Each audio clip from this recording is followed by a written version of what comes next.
got my co-host Kyle. Say what's up. What's happening, y'all?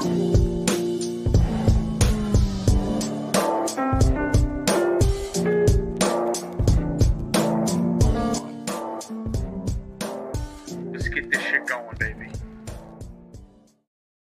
Man, I had the best bet of the week. You did. I sure did. You did. 6-legger off a $10 free bet Absolutely. for $250. $250. Shout out to Miami Dolphins.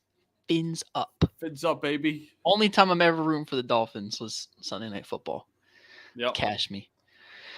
What's going on, y'all? It's another day on the Day One podcast. I'm your co-host, Anthony. I got my co-host, Kyle. Say what's up. What's happening? As we all know, another week down in the NFL season. Some 2-0 teams, some 0-2 teams. A lot of interesting games. We're going to get into all of the games.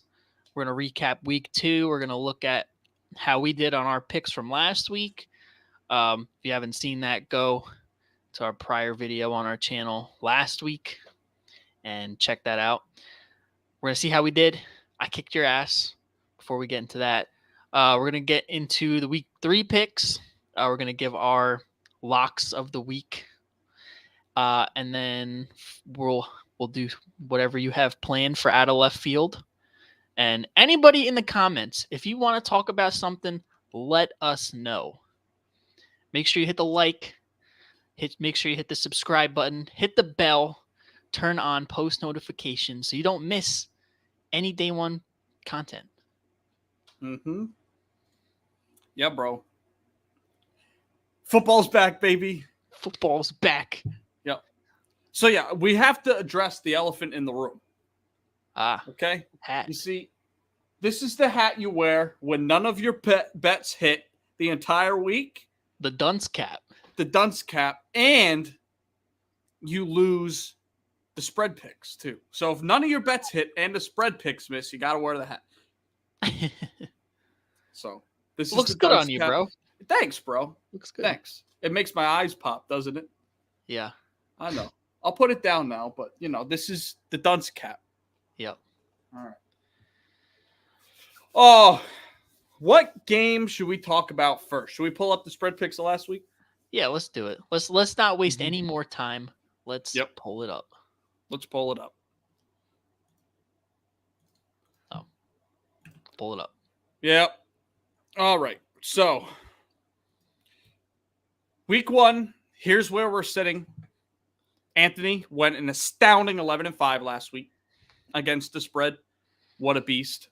I went 8-8 2 weeks in a row. Hey, I'm batting 500. That's a Hall of Fame baseball player, if you ask me. And a pretty good NBA player. Pretty good NBA player. 50%, pretty mid. Yeah. That's not mid. Okay. Not from 3, from the field. From the field. Whatever. But yeah, overall, first 2 weeks, you're 19-13. Fuck you. I'm 16-16. Mm-hmm. Get better, bro. What can I say? I don't know what to tell you, bro. I'm trying. Yeah, rest in peace, Ethan.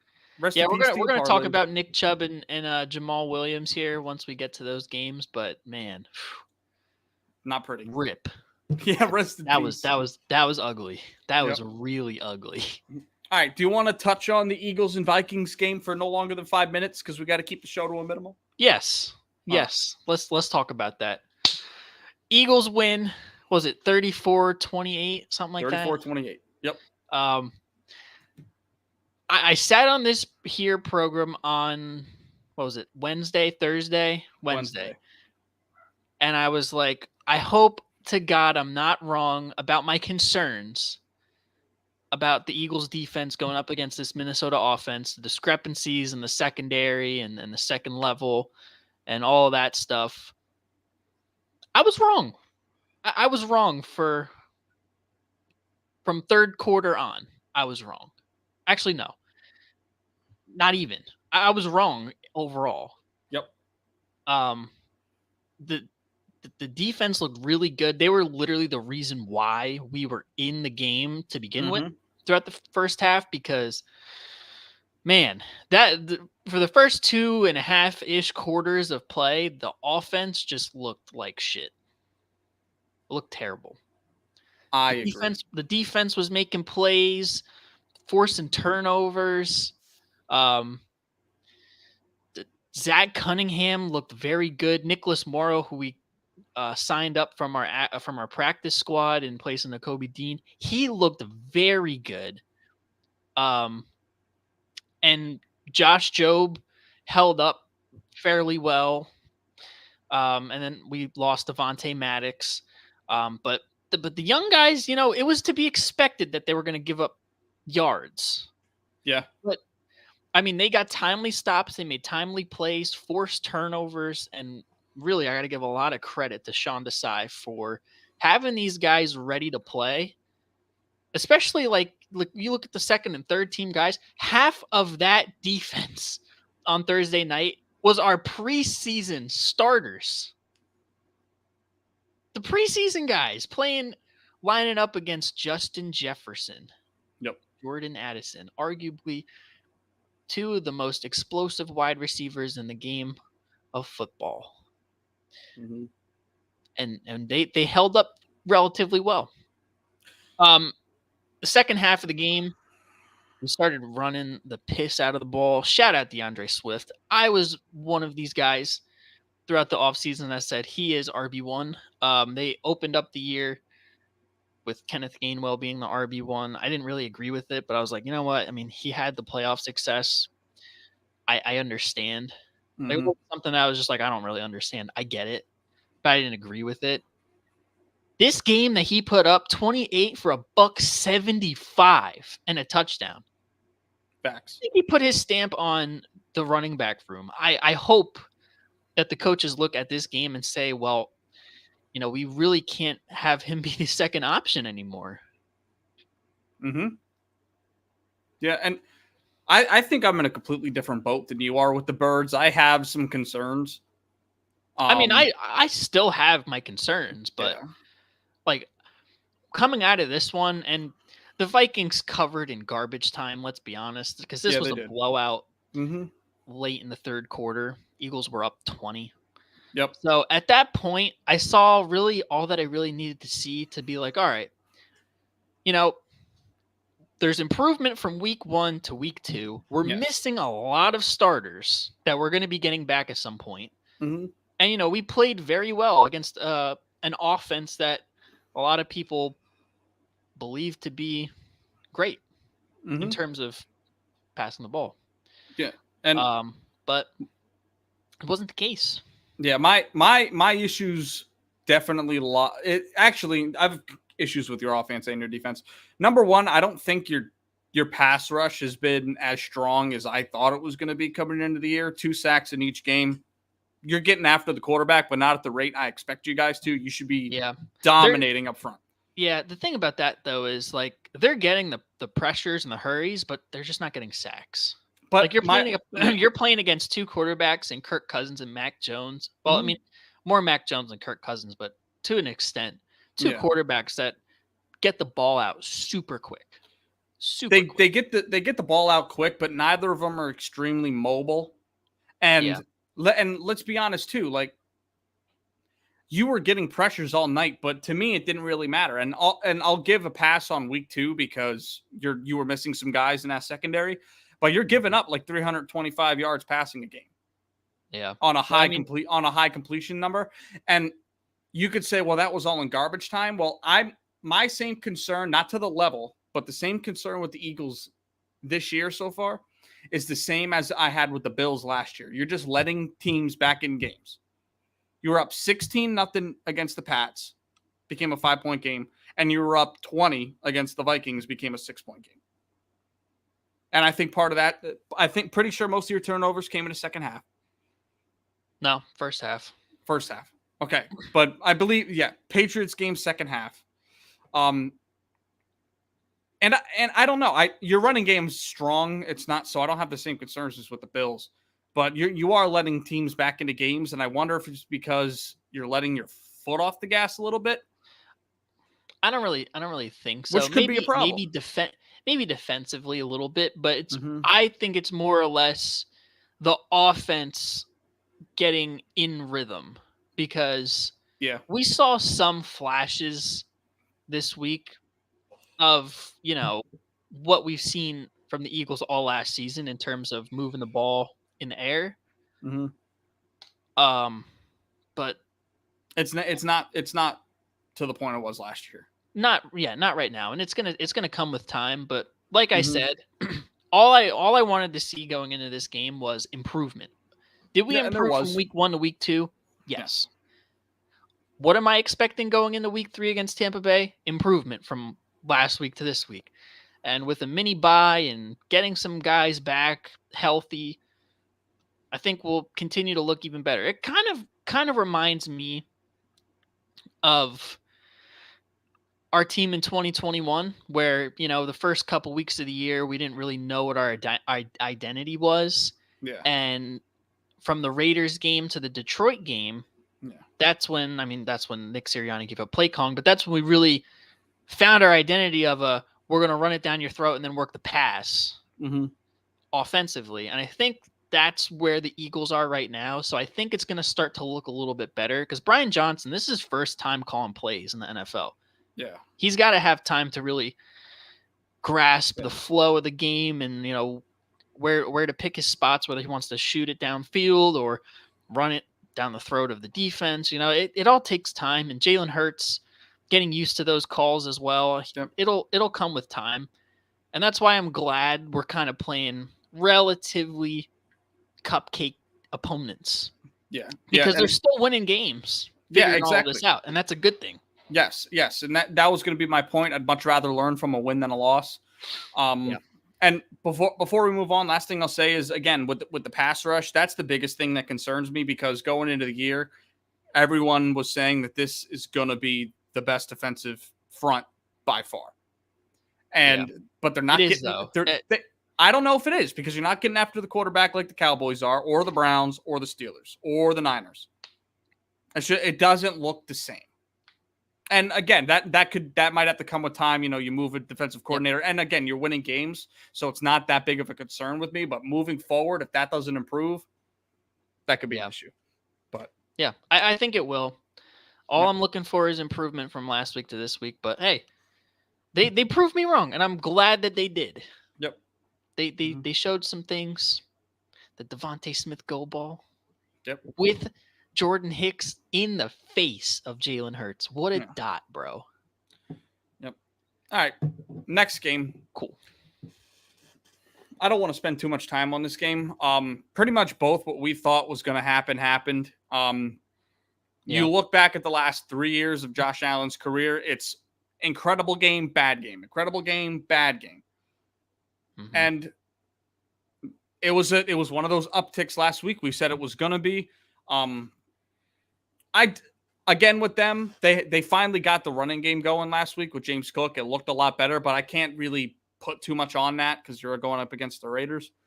So yeah, that's really all I have to say about that game. Nothing real special happened there. Yeah, I kind of expected this one to be a get back game for Buffalo after looking like crap against the Jets. Mm-hmm. So yeah, I don't really have anything much to say about this other than I expected this to be a 2 to 3 score game, and it was more than that. It was like 4 or 5. So yeah, cool. Shout out Buffalo getting an easy win at home. Yep. Next game here, Ravens at the Bengals. First thing we need to talk about is the health of Joe Burrow. Yep. Rest up. We know it's just an ankle sprain, calf strain. He re-aggravated his calf. I don't think he plays this week. Yeah, I don't know. He has to, but he absolutely has to, because the Bengals are not looking good at all. No, they really don't. And this is one when we did these picks, I saw this coming. I mean, we all know the Bengals struggle with division opponents, particularly Baltimore. Yes. And they've looked offensively inept They have. The only thing that really kickstart their offense that they did all day was a punt return. Yeah. And then in the second half, they started to trickle the ball downfield a little bit more, but it was too late. Yeah, it was too late.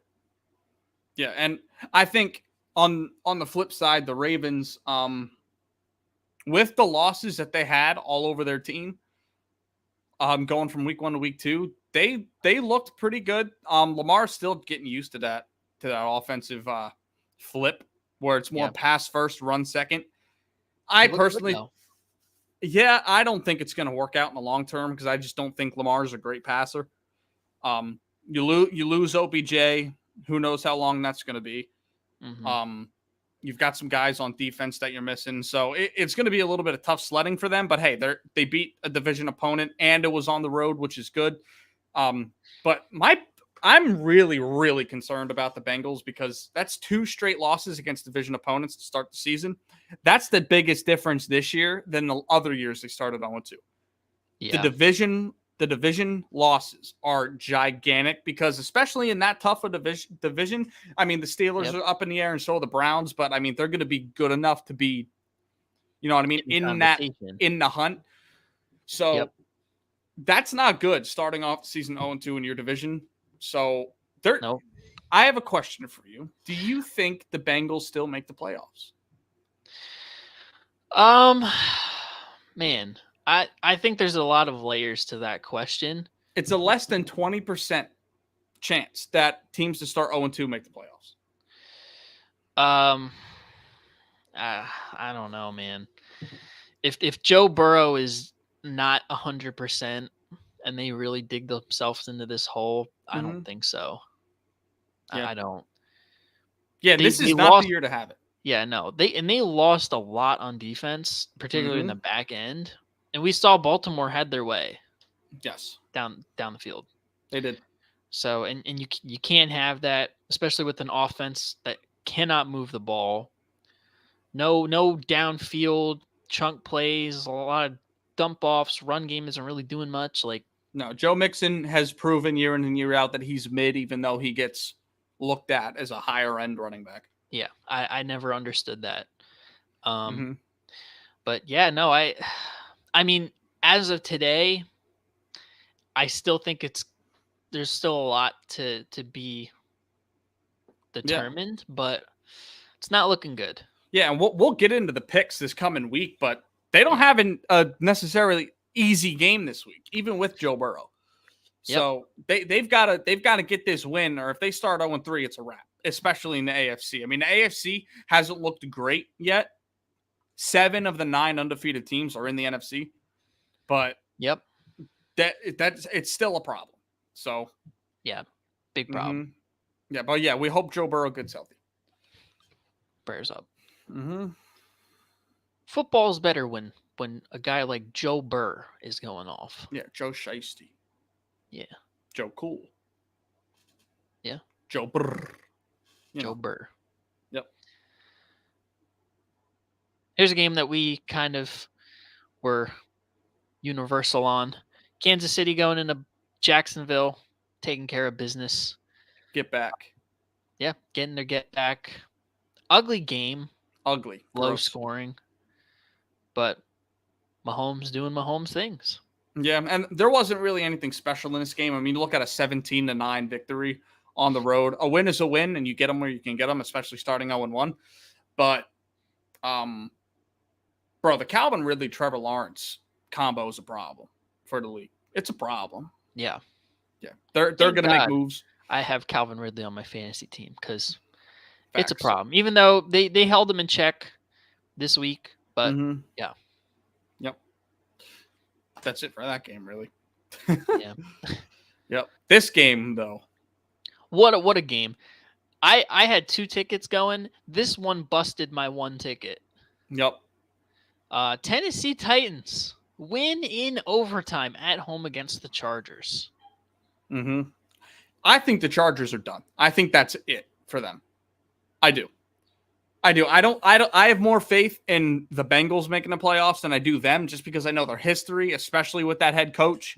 Kellen Moore was supposed to come in and make this offense tick, And right now it's kind of looking like the reason Dallas has been held back is because of him, not they He's weren't. the reason why they've been so good. Yeah. Yeah, like it doesn't look like that right now because the Chargers have not looked great.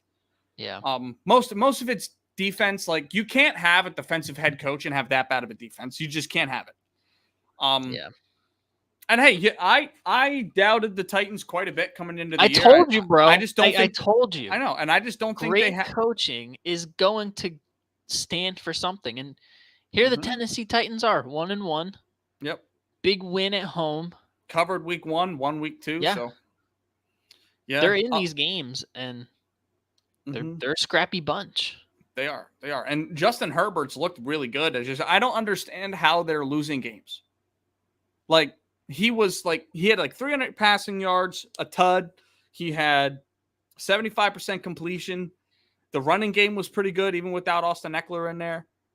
And you still lose. I don't know. And their defense is loaded with talent. Just talk about J.C. Jackson and guys like Derwin James, Khalil Mack, and Joey Bosa on the edges. Asante Samuel too. They've got guys.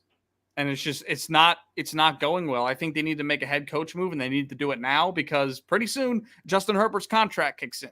And you're not going to be able to have 3 really good receivers and 2 top 10 paid edge rushers in the league. You're not going to be able to have it. Yeah. Mm-hmm. So they're year in and year out, the Chargers are just one of the biggest question marks in the league because everybody likes to think that they're one of these Super Bowl contenders, but they're really just mid. Yeah, for me, it all stems on the coaching. It does. Because it's not like they don't have the players. And they got good players. Yeah. And you might have a difference of opinion than I do, but I feel like the expectations every year overall for the Chargers and the Cowboys are about the same, and the Cowboys outperform what the Chargers do every year. Yeah. And that's not to, come at you with your Cowboys take, but I just mean like it's the truth. Like well, we have such high expectations for the Chargers, and they just disappoint year in and year out. Yeah.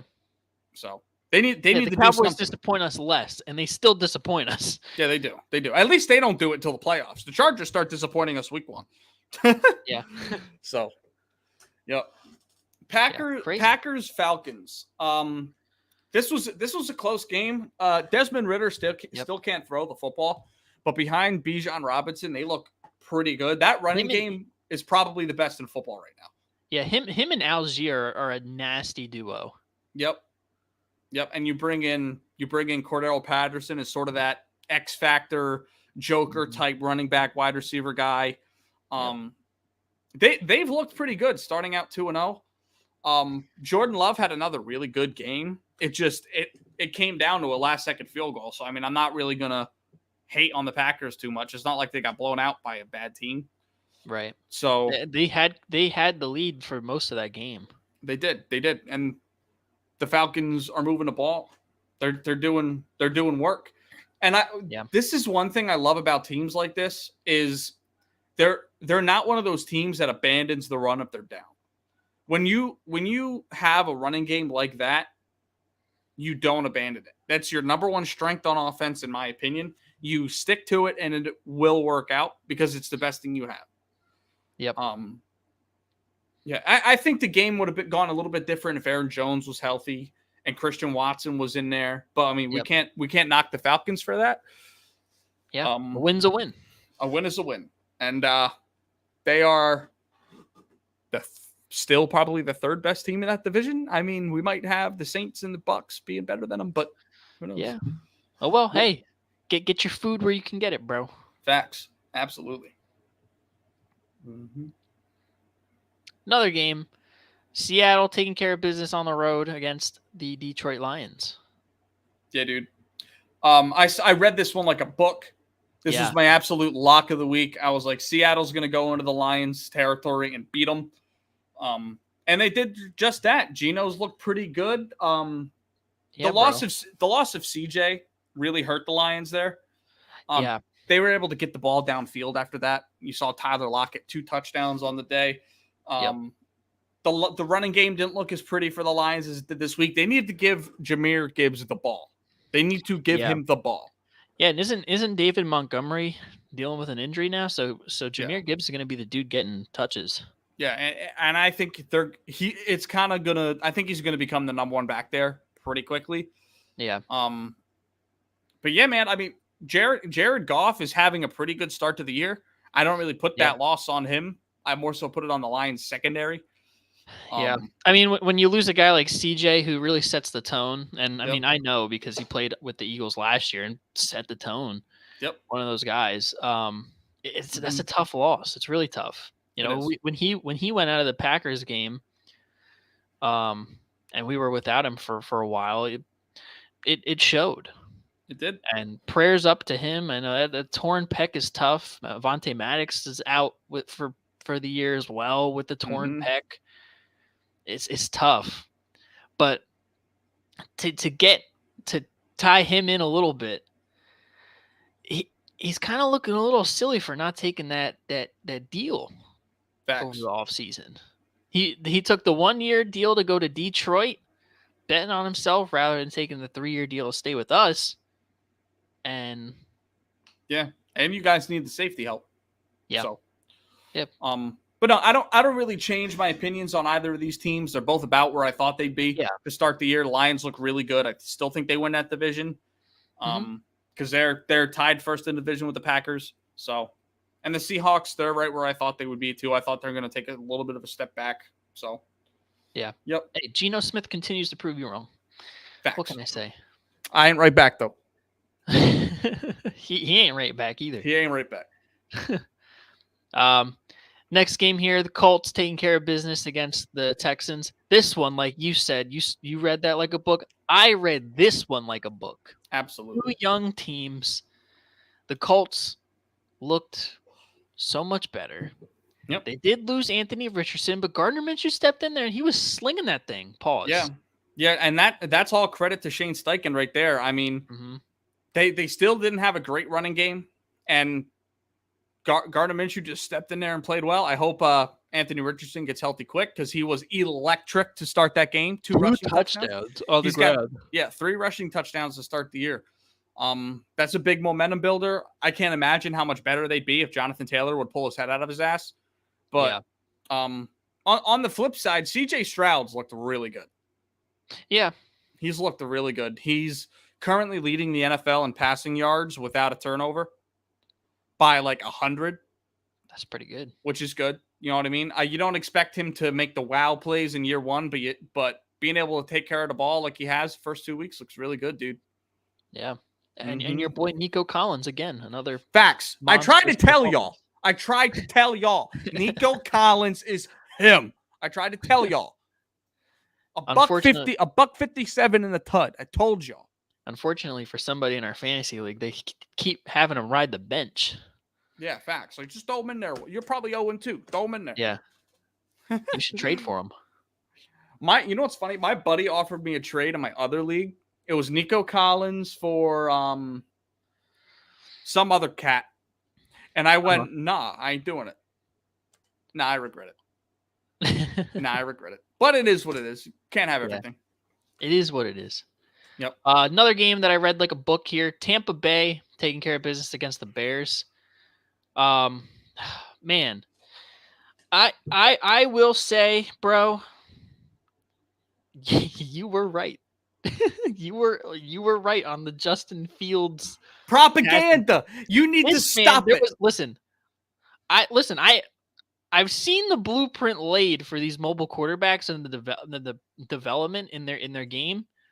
I was thinking that, he looked good in camp and, we hear good things. But when you see the one play where he has all the time in the world, Tampa has a busted coverage. He can go anywhere with the ball. And he's just sitting there and then walks right into the pressure. Yeah, he's just with just defense sagging. Nobody switching. Bro, he had a dagger route wide open, and then whoever was running the seam was wide open. Mm-hmm. And he had the cleanest pocket you're ever going to see. Yep. And just held on the ball, took a sack. And here's what we're going to do. Okay? Here's what we're going to do. I want you to take this video that I'm about to put together. Post it on YouTube as a short, okay? Starting now. I tried to tell y'all about Justin Fields. He can't throw. He's a bum. He can run the ball. Great. That's awesome for a running back. I don't care about that. Justin Fields can't throw the ball. He was the worst passer of all time last year. He's made slight improvements this year. Now he's still the worst quarterback in football. I tried to tell you, he can't throw. He can't read a defense. Even with a clean pocket, bro's like, pump fake. I tried to tell y'all, all you professionals out there that said Justin Fields was going to be an MVP candidate, resign. Yeah, better. Just Justin Fields is better than Jalen Hurts. James Jones, we're looking at you. You're wrong. Facts. Next question. Oh, shout out Baker. He's the GOAT, 2-0. Yeah. Hey, they look good. They looked good. Yep. Next game. Arizona covers in an interesting fashion. They were blowing the brakes off of the Giants for the first 2.5 quarters of play. Mm-hmm. And the Giants, with one of the greatest comebacks you'll see. It was funny. The stat that the broadcast showed after they won the game, it was like, is tied for the highest comeback since 1949. Yeah, in the fourth quarter, I believe. That's nuts. Or for the Giants, yeah. That is nuts. Mm-hmm. And that goes to show the kind of team that the Cardinals are. They're not that good. They're not that good. I tried to tell y'all, Jonathan Gannon sat up here and said, y'all got fire in your gut. Who took the bus today? Who blew a 21 point lead today? Y'all got fire in that gut? Yeah, facts. Bros is wild. I want some killers. You know who he I reminds want y'all to kill our 21 point lead. You know who he reminds me of? He's a defensive-minded Adam Gase. Yeah. Yeah. It just hasn't looked pretty. Josh Dobbs for the first 6 quarters of the seasons looked like, a god. Yeah, bro. It's the weirdest thing. I don't know. He's the only thing going for them right now, and that's saying something. Yeah. you give some engineering students a quarterback job, and damn it, they engineer a way to make this offense look good. Facts. Shout out to the Giants for staring the abyss down face to face and climbing out of it. Yeah, and shout out Daniel Jones, who had an incredible second half. Oh my incredible! God. With the loss to Saquon, and he's like, "Fuck it." Yeah, I'm a dot it. Down there Jalen Hyatt, Hodgins, and then I'm gonna run this bitch myself. Yeah, facts. Vanilla Vic. I tried to tell you. No, bro. I tried to tell you. He's better than Mike Brunell as a runner. I'm trying to tell you. But anyways. But yeah, shout out to the Giants. Saquon's probably going to play next week, by the way, after an ankle. So, he was supposed to be out 3 weeks. Dude's probably suiting up next week. So, what a goat. Yeah, and suiting up in 2 days on a short week. That for us fantasy owners holding Saquon Barkley, I'm not sure. I don't know. I don't know if I'm going to start him. I wouldn't start him even if he was healthy. You know who he's playing, right? I do. It's a problem.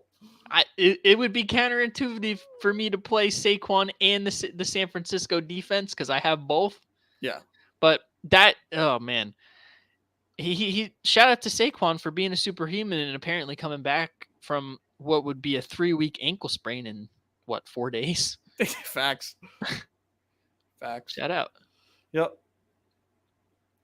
Next game here, we got into the Niners at the Rams. The Rams ended up covering. San Francisco won the game 30-23.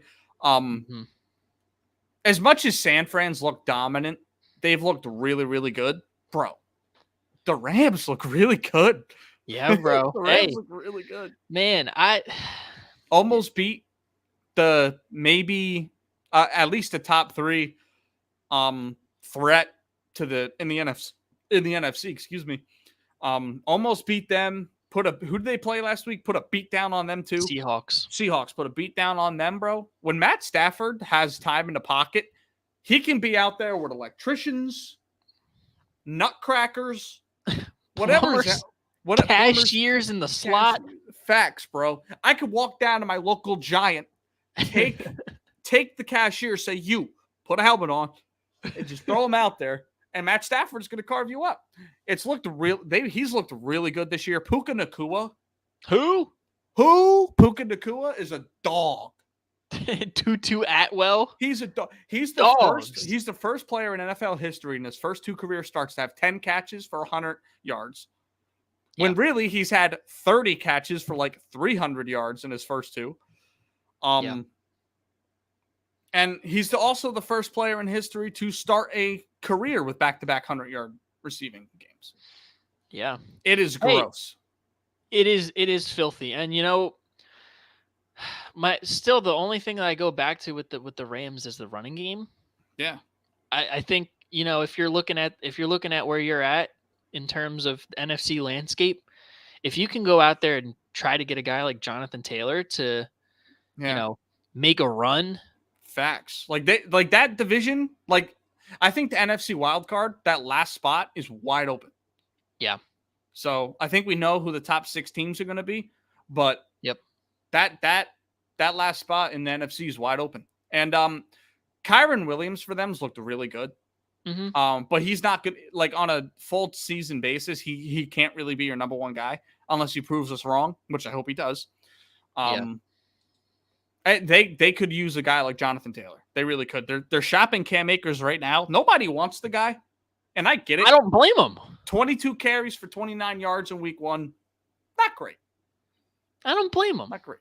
But no, bet under. Cam Akers under. He's trash, bro. Facts. But yeah, I can't wait to see what happens with them when they have, I guess Puka Nacua is a guy now. So if they have Puka Nacua and Cooper Rush out there. Cooper Kupp.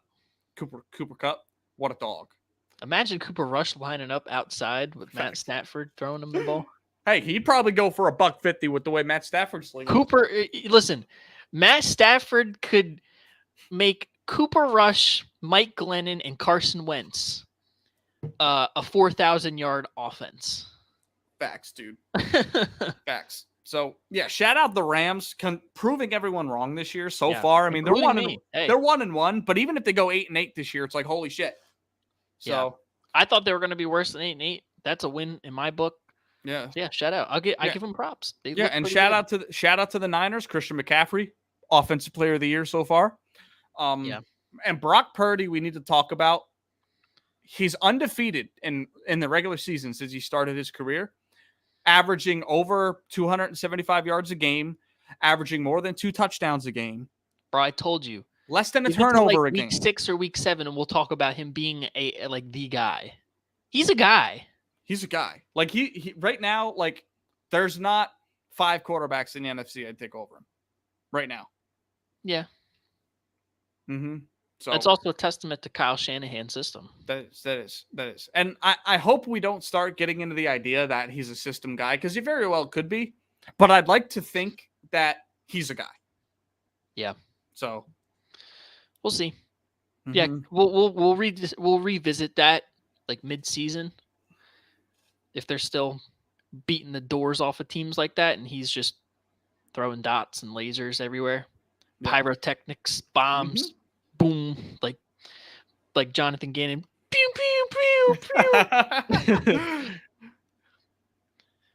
Jesus. Next game here. Dallas spanking the Jets at home, 30-10. I tried to tell you, bro. I saw this. No, you didn't. No, you didn't. You said Zach Wilson has a chance to be good. Don't tell me that. A chance. You gave me hope. I did. But listen, bro. Before it went off the rails, he didn't look terrible. But that's the point. But then it went off the rails. It went off the rails. That's the point. It went off the rails. He could have thrown for 400 yards, 4 touchdowns, and probably still lost because he threw 3 picks in the fourth quarter. All 3 were in the fourth quarter when we had a chance to get back in the game. Fourth quarter. All I have to say is, fuck Zach Wilson. Next question. He's so bad, bro. He can't read a defense. I'll tell you what. His pocket presence is a lot better. He's moving. His like blindside awareness is getting a Right. lot better. Yeah. I mean, you can't really escape the pocket when Micah Parsons is rushing after you. But like whenever we'd see the edges come around, he's stepping up, he's dropping back, and he was moving, being mobile. But bro, Yeah. My he only can't problem throw. is why aren't you running the ball? I put that on the coaching. I think at some point it got to the point where we had to throw. But even earlier on, like we need to get these guys touches. Brees Hall and Dalvin Cook? A combined Why 8 carries. aren't you handing them the Combined ball? 8 carries. It's the same shit that I had with the Eagles in week 1, not giving DeAndre Swift the ball. We're just trying to throw it all over the yard. It wasn't working. Try something different. Exactly. And try to set something up, and then Mhm. you can work the pass off the run or vice versa, whatever you got to do. But damn it, you got these like dynamic runners. Get them the ball. Yeah, and that at the end of the day is going to come down to coaching. But I also think it's very hard when you build your entire offseason around one guy and what you're going to do with that one guy to lose him in 4 snaps and then have to come up with a brand new game plan the next week with a guy that has nowhere near the talent. It's fucking hard. Yeah. Like if Aaron Rodgers was playing quarterback, we ran the ball 8 times, I wouldn't be pissed because it's Aaron fucking Rodgers. You know what I mean? So like, I get that in a sense, but at the same time, like those guys, like the next carry you could have gotten Brees Hall he could have taken his 75 yards because he can do that on any play because he's a home run hitter. So it's on the coaches to make those adjustments and put those guys in the best positions to succeed. Yeah. They obviously didn't do that with Zach Wilson. I think that's where it really stems for me because in terms of like how he looked overall, I mean, the fourth quarter was the fourth quarter, but up until that point, he didn't look terrible. He just he didn't have time. When you're dropping back that much, they're pinning their ears back. What are you going to do? Mm-hmm. Yeah. And then on the flip side, that your defense, I don't understand why they didn't have Sauce trailing CeeDee Lamb all game. No, and I think part of it is because CD plays a lot of his snaps out of the slot, and Sauce is a main boundary corner. So I guess I get it. But at the same time, you've got to just wherever CD is, put Sauce on him, and you're locking down that side of the field. Yeah, let two go at it. Like we saw it in the Eagles-Vikings game. Slay was pretty much shadowing Jettas, and they were going at it. And you live with the results. Yeah, you live with the results. But don't give me a situation where it's CD against my number 3 corner. You know what I mean? Give me a situation where it's the best on the best, and we live with the results. Right. 4 targets against Sauce with CeeDee Lamb, 0 catches, 3 pass breakups. Yeah, you put him on there the whole game, bro? Yeah, he torched your whole defense, bro. It's a coaching thing. It's a coaching thing. Yes, it's a coaching thing. And Dak was getting rid of the ball quick. I'm not super concerned with our pass rush because, I mean, we were going up against Zach Martin. And at some point, there's guys in the league that there's a couple guys at every position that there's just absolutely nothing you can do. You just have to deal with it because you're playing that team that week. Zach Martin on that right guard spot is one of those guys. You it aren't going to move him off his spot. You're not going to get pressures off him. It's just not going to happen. You know what I mean? So you have to deal with it. I thought we could have done more. I thought we could have sent maybe 5 guys more than the 3 times I think we did in the game. We were running 4 down the whole time. But no, on the flip side, not to keep shitting on the Jets, the Dallas should be the favorite to win the Super Bowl after week 2. It's week 2, bro. Yes, but if we're Jones and Zach Wilson, we do this like every year, bro. No. Listen, I don't think they will. They start hot in September. We say it's a continuous cycle, bro.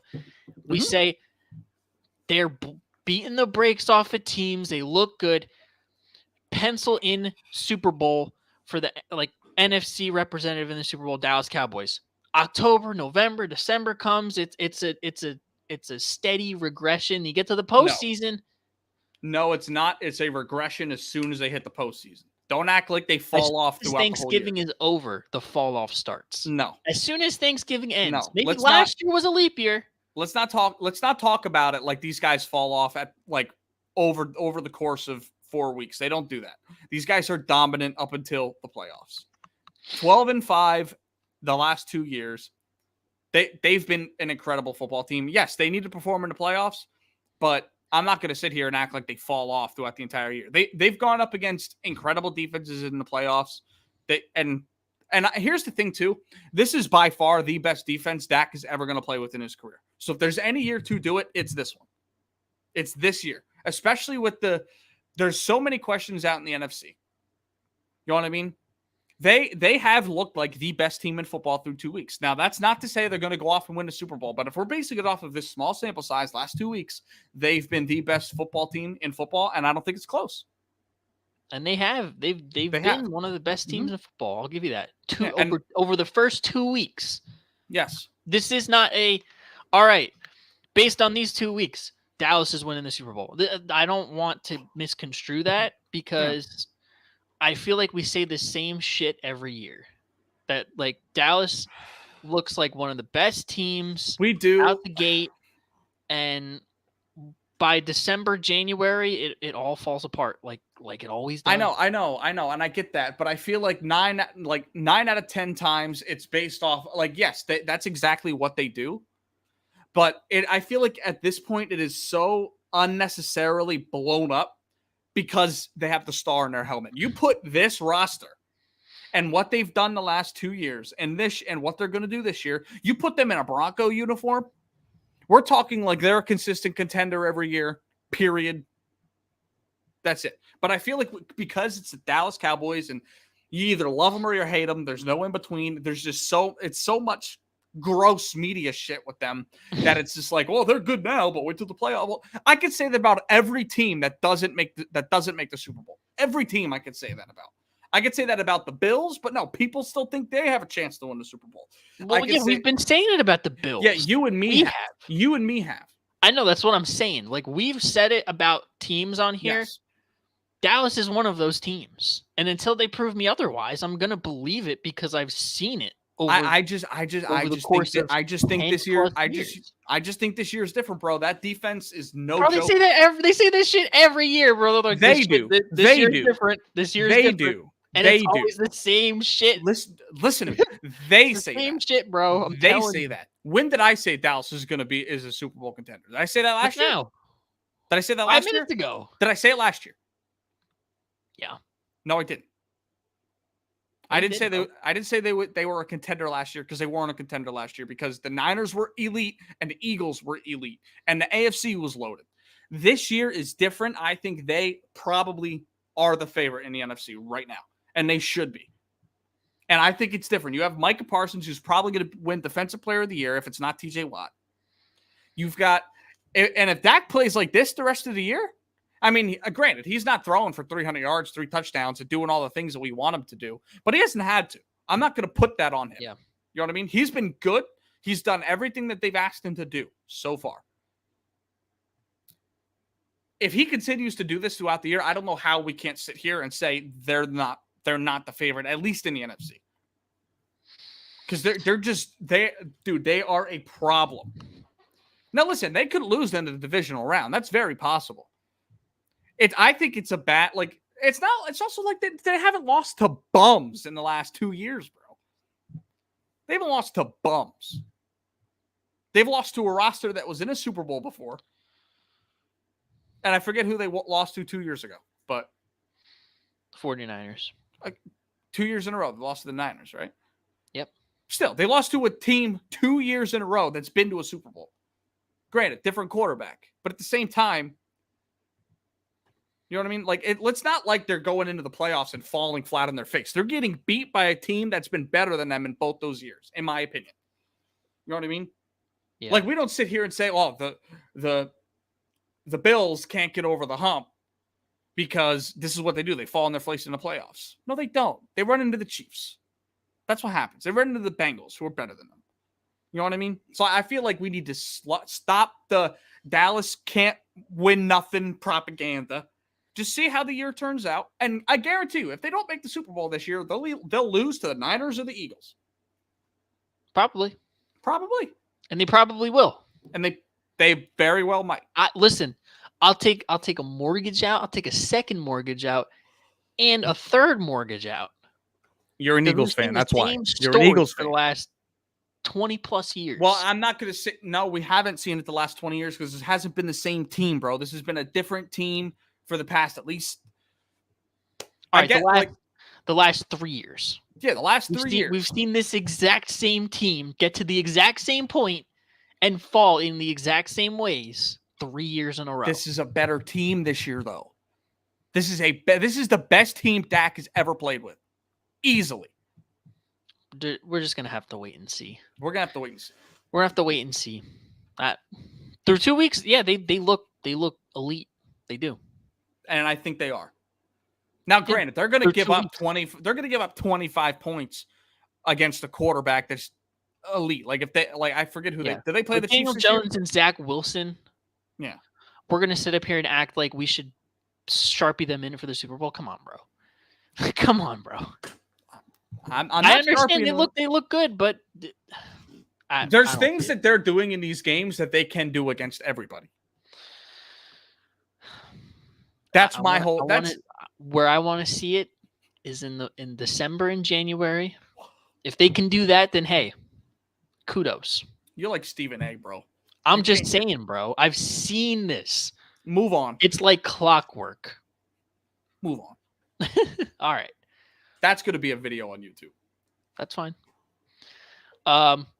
Washington Commanders taking care of business on the road against the Broncos. This one, oh, man, that ending sucked. That sucked. You have a blown PI call for a tie game at another overtime, which the Broncos, in my opinion, probably win in overtime. Maybe. Russ has looked bad. Yeah. Still.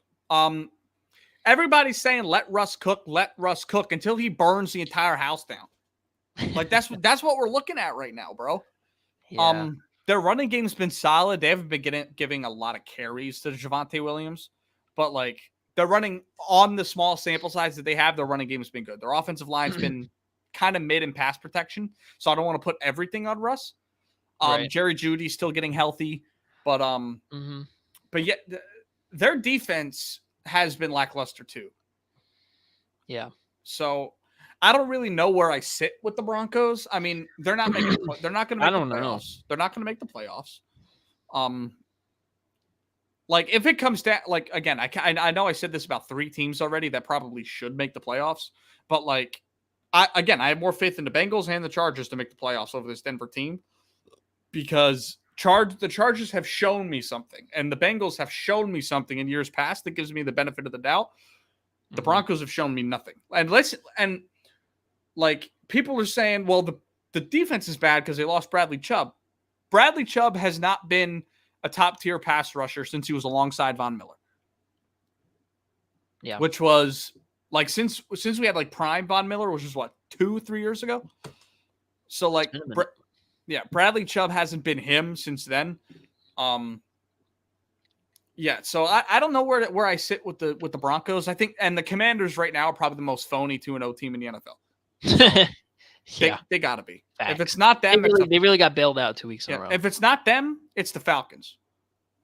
So both of them, yeah. I personally think the Bucs are better than both those teams because Baker's slinging it, doing everything. I can't talk enough about the Bucs these last 2 weeks because they've been fucking awesome to watch. Yeah. Mm-hmm. That's another one of those quarterbacks that's actually been one of the only ones that's been consistent in both games. Baker. Yeah. Mm-hmm. Yeah, man. Shout out. But yeah, the NFL robbed us of another fire ending. But shout out. A win is a win. Shout out the Commanders. They coming out different Commanders. Same old Broncos. Same old Broncos. Yep. Sunday Night Football. Miami taking care of business in Foxborough. Touchdown win. Yeah. I kind of figured this one would lean that way.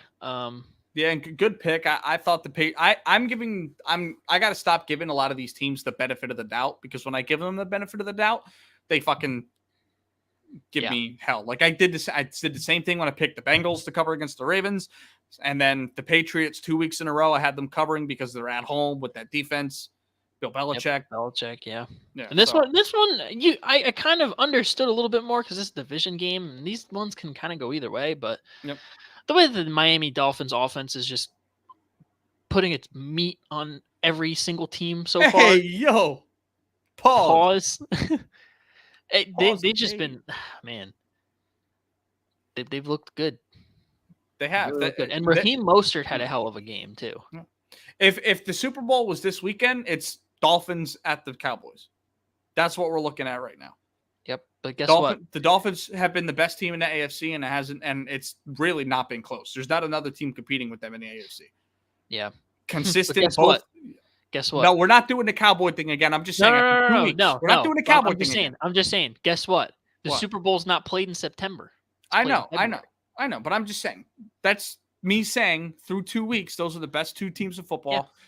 And Miami's looked really good, bro. Yeah. In a game that Tyreek Hill didn't look great. They weren't getting him the ball. He was getting locked down by Christian Gonzalez. Shout out. That was my defensive player, my defensive rookie of the year pick. Shout out. Had a nice pick there. He had a really nice pick. Nice pick. Locking guys up 2 weeks in a row. He's the number 3 ranked cornerback right now in football. Yeah, shout out Gonzo. Yeah, shout out Gonzo. I love that nickname. Yeah. But yeah, dude, 2 weeks in a row, looking good. And the last play of this game, bro, that was a first down. No, it was not, bro. That looked like a first down to me. It was not a first down, bro. That was such a cool. It was like this short. That short. It was a pubic hair short. Yeah. An ass hair short. It was an ass hair short. But yeah, no, shout out Tua. That defense has looked a little bit suspect. But under Vic Fangio, they're going to get better. Jalen Ramsey's going to get back. So, yeah, shout out to them. The Patriots are done. They're another team that's done. I don't know, bro. They're done. They're in all of these games. Two of these games have been pretty competitive. I think they're gonna be. They're gonna be in most games, but I just don't think they have the personnel to get them over the hump in these last. Like Bill Belichick's gonna keep them in the game till halfway through the fourth quarter, and then you're gonna have to rely on your talent, and it's not there. Yeah. Mm-hmm. That's the difference between them and the Vikings. Like the Vikings in 1-score games were 11-0 last year. The Patriots might go 0-11 because the Vikings had the talent last year. Yeah. To do it. We'll have to see. Yeah, we'll have to see. And lastly, the Monday night slate. We'll touch briefly on these two. The Saints beating the Panthers by 3, pushing us both. We both got a point. Yep. It's kind of didn't like this is a pissing match.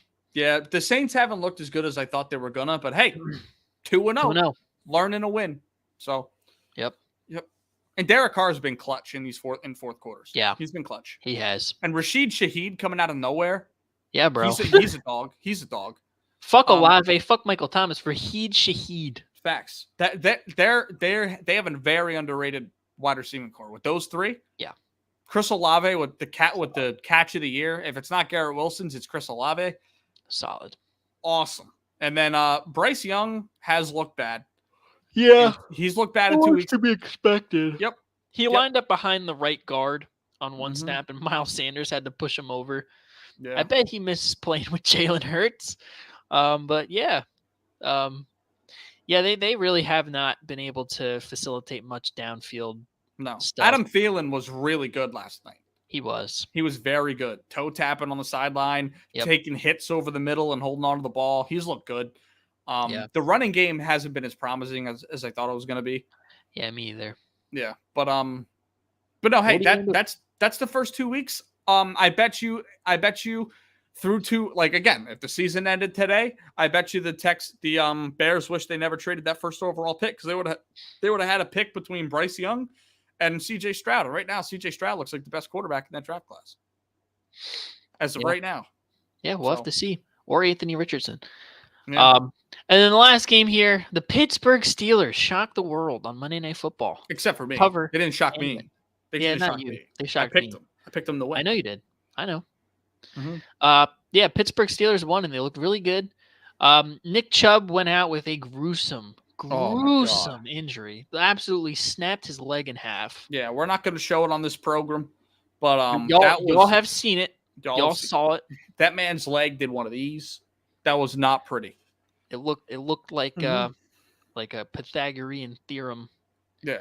A squared plus B squared equals C squared. Facts. And what's crazy too is just like when they zoomed in on him sitting on the ground, like his leg was straight, and it looked like he maybe at worst tore an Achilles. But when you see from the opposite side of the field from where the broadcast was, and you see that angle, bro, that's the second time in his career he's had an injury like that.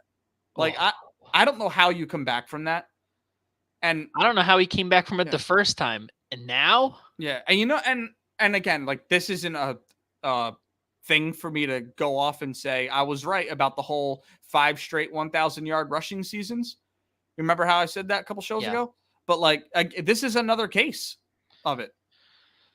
And I don't know how he returns to form after this. Yeah, I don't know. It's definitely an uphill battle for that. And we don't even know not only ripping your entire knee apart once, doing it twice. Yeah, like that's he might retire. He might go as far as to retire. Mm-hmm. Like that's tough. Yeah. But so we'll have to see. It's definitely a blow to the Browns, though. I mean, that was your offense, and a blow to you. That's your fantasy running back. That is my fantasy running back. But that's not what we care about. We care about the health of Nick Chubb. And all the people online saying that like Minkah Fitzpatrick had a dirty hit. I don't think it was dirty. No, I think it was one of those freak plays. Yeah, you're supposed to low cut. But like I feel like the way Nick Chubb jumped and the way he got hit off of whoever was that linebacker for the Steelers, whoever hit him, the way he ended up being, the only thing he could hit was the leg at that point, and it was just a freak injury. And Minkah Fitzpatrick got dinged up too. So yeah, yeah. But prayers up to Nick Chubb. Hopefully, he's doing well. Yeah. It's a shame. And Deshaun Watson. Yeah, he looked. He's not him. Hey. Don't say that name. My bad. Hey, listen, the Browns quarterback number 4. Yeah. The Texas massage. I'm sorry, bro. He looked like a deer in headlights. He looked like he was seeing massage parlor flashbacks from in the fourth quarter. Yeah. And I don't know if he's ever going to return to form, but he has to get better than this, right? Like he has to get better than this. You hope so. And he's only 28. You know what I mean? He should be going into his prime right now. Yeah. Having a 2-year layoff, having a pretty much 2-year layoff though is tough. Yeah, I mean, if you're off the field, and a lot of times they say in football, however long you're out, that's as long as it takes for you to get back. They don't have the time to wait for him. Like, if that's true, and it takes him a year and a half to get healthy, to get like back to being himself, that's the beginning of next season. They don't have time for this, especially in that division that looks wide open right now. Yep. And now you lost your star running back. You're like, it is on you. And it's on him. He was just he was seeing ghosts. He was. And again, part of that might be credit to the Steelers defense, which is elite. TJ Watt is on course for 34 sacks this season. Here's another question I have for you. Will he break the sack record this year? Man, will he? Because he got 22 and a half last year. Or like 2 years ago. I think he might. He might break it. I think he might, bro.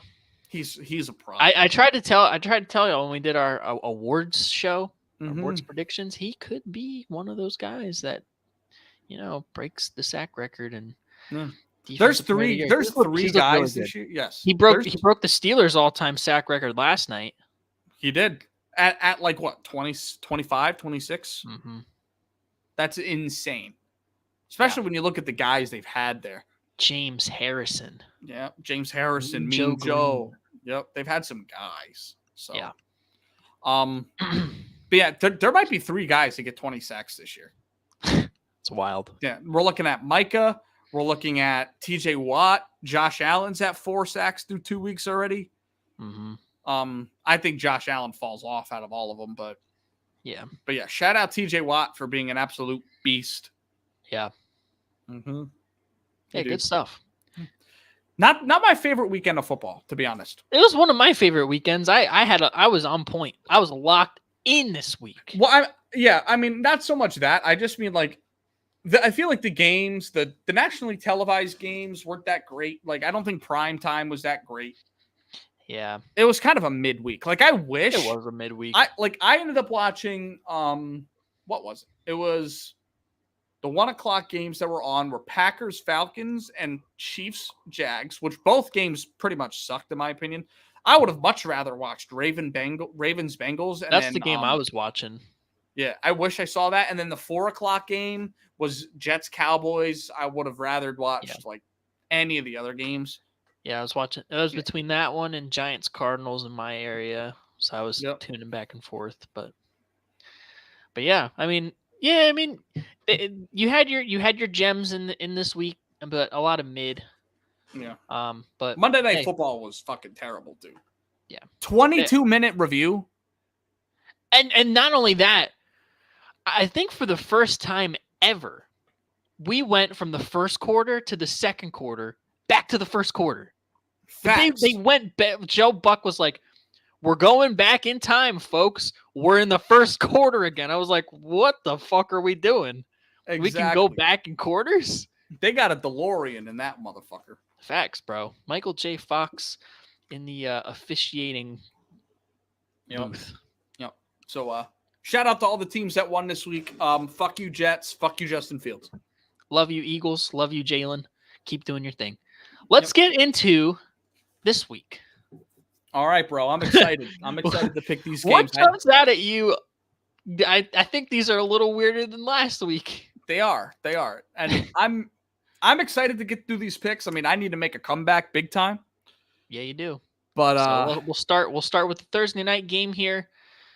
Yeah, the New York Giants going into San Francisco to take on the Niners. 10-point spread.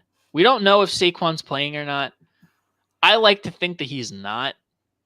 I don't really see why, after coming off of an ankle sprain like that, in 4 days you're going to play him when you like he's a guy that you're going to be relying on against that Niners defense. I think you just take the flyer and sit him.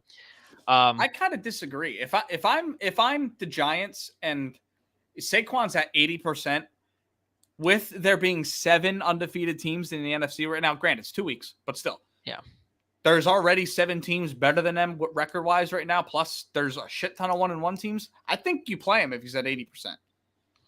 Yeah. And then you play him, you deal with the consequences, and you get 10-day rest. That's fair. Mm-hmm. Give me the Niners. This is gonna be a blowout. Me too. Blowout. I'm with you on that. Yeah, they're gonna get at the Giants' offensive line hasn't looked as good this year as last year. Again, could be the offensive struggles in the first 2 weeks. But you're coming off a short week going up against that defense on the road. Yeah, that's gross. Yeah, that's tough. Yeah, that's tough. Mm-hmm. All right. First 1:00 game here. Indianapolis going into Baltimore to take on the Ravens. Ravens are 7.5-point favorites at home. Do we know if Anthony Richardson's going to clear protocol in time? We don't. In this game, honestly, either way, I'm taking the Ravens, I think. Yeah, me too. I like the Ravens to I don't think, who knows how long Odell's out, but they've got some guys that they've won games without Odell. So I feel like you also bake in hey, the guy's had 2 ACL surgeries. He may not be healthy all year. Devin Duvernay, Rashad Bateman, and Zay Flowers can get you a win definitely against that team. Covering the spread's a little tough, but yeah. And Nelson Aguilar had a game last week too. Mm-hmm. Former Eagle had a game. Just a shout out. And their defense is also has looked pretty good.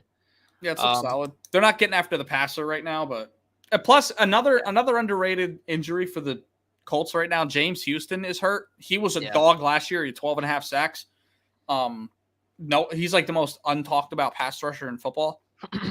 He's hurt this year. I mean, this week. So yeah, I like the Baltimore to win this comfortably. I think they're going to run the ball this week.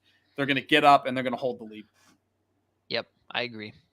I think this is a big game for Lamar to kind of get on track. I mean, he had a good game last week, but in terms of passing the ball, I think he can do that on this defense.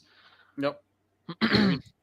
Next game, Tennessee going into Cleveland to take on the Browns. 3-point road dog. Yeah. I'm riding with the Titans here, and I think they actually win this game. That's losing Nick Chubb like that is a huge blow, and in a coaching grudge match between Vrabes and Kevin Stefanski, I'm taking Vrabes. I think they're gonna continue to have Deshaun Watson seeing ghosts. Yep. And I think the Tennessee offense is good enough to put up enough points to win this game, or at least lose by a field goal. Yeah. I'm going to continue the Titans propaganda. I'm betting against them. They're not good enough to cover the spread 3 weeks in a row. I'm sorry. I think I could say the same thing that you said about the Browns, and the point that I think they're going to have Ryan Tannehill playing like shit. That front seven is no joke. It is. Derrick Henry has not looked the same. No one's really talking about it. I think the Browns probably win this game by 3 or 4. Okay. But I'm gonna take them to win. I think that defense is gonna be locked in. I really like that defensive matchup against that offensive line without Taylor Lewan being there, Roger Saffold still being hurt. Yeah. I think it's a bad matchup. So I'm gonna take the Brownies. Yeah. Okay. Cool. Let the Titans propaganda continue. I will. I don't know. Watching Deshaun Watson last night. Man, that was just tough to watch. When you're not wrong. He needed a game and he needed a play, and I think this could be one of those games where it comes down to like he needs a play. Yeah, it could. I don't know if he can get them a play. Yeah, I don't know. I'm just continuing the propaganda. That's fine. You stay on that side. I'll stay on this side. That's cool. Next game here, Denver Broncos heading into Miami to take on the Dolphins. Dolphins are 6.5-point favorites at home. This is an interesting line. I'm interested to hear your opinion on this, because this is one of those like I said about like the Eagles Vikings last week. Like I feel like this is about right. I agree. I really don't know what to think about this game, to be honest. Denver has not looked great, but they've also been in games. Yeah. At the same time. With how bad they've been playing, they've been in games. I really like the secondary matchup against Tyreek and Jalen Waddle. They're not going to stop them, but they could contain them. Pat Surtain is going to be shadowing Tyreek all week. Yep. Bro's going to be in his practice. Bro's going to be in his bed. Pause. Bro's going to be in his bed, under his bed, tickling his feet. Okay, bro. You took it way too far. Yeah, he's going to be all over that ass. Pause. It's probably going to have to be a Jalen Waddle game, in my opinion, because you got Justin Simmons shadowing over Pat Surtain on Tyreek Hill. That's tough for me. Yeah. And again, Tyreek Hill could just exploit them because he's faster than everybody that's ever played the game. Right. But I like Denver to cover. I do. Yeah, bro. I like Denver to cover as well. Okay. I think, like you said, they've been in games. This could be one of those where the Dolphins just put their meat on the Broncos. I wouldn't be surprised. Just absolutely blow them out. I could see it too, but I don't know. Yeah. I don't think so. Yeah, I don't know. We'll see. Yeah, I'll take Broncos as well. Okay. Next game here, division matchup. Patriots going into New York, well, East Rutherford, take on your Jets as 2.5-point road favorites. I'm going to ride with the Patriots here. I think they get their first win of the year. They've been in these games against really good teams, the Eagles, the Dolphins. They've made it interesting. I think this could be a low-scoring game, but I think the way that Mac Jones has played this year and, their defense against Zach Wilson is another matchup. Yeah. Again, they didn't really do Zach Wilson any favors, in my opinion. They didn't. No. He was not our worst player last week. No. But I just think Bill Belichick is going to outcoach the Jets, and they're going to get their first win of the year. Yep. I'm with you on that. I'm going to take the Patriots to cover. The only way I see the Jets covering and possibly winning is if the Patriots don't get the run game going like they haven't been able to these last 2 weeks, if they can get it, like if they don't run the ball, that's going to allow our pass rushers to get after the quarterback and pin their ears back. There's a chance there that they have to put the ball in Mac Jones' hands and try to throw it against 7 defenders. It's kind of tough.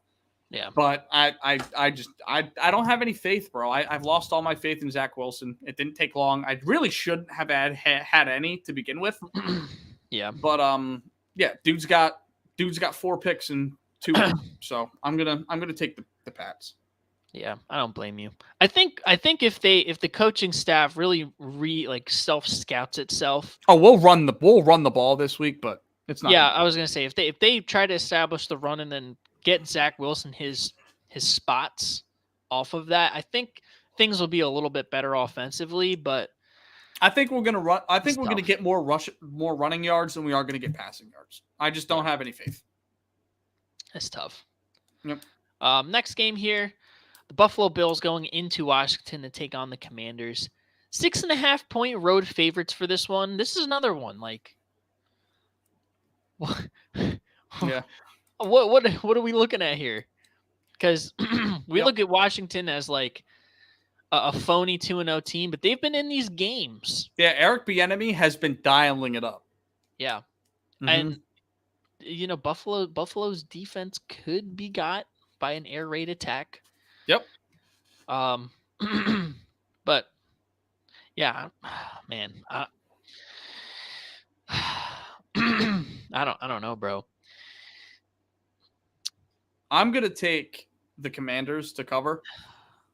Reason being, it's the same thing week in, week out. Up, down, up, down, up, down for Josh Allen. He had an up game last week. So what comes this week? Yeah. Down. So yeah, I think Eric Bieniemy is gonna be drawing up some shit to exploit that defense. They have the Bills haven't been rushing the passer very well.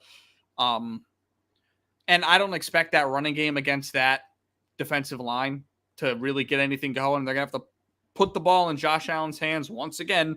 And what is he going to do? Disappoint. So I'm going to take the Commanders to cover.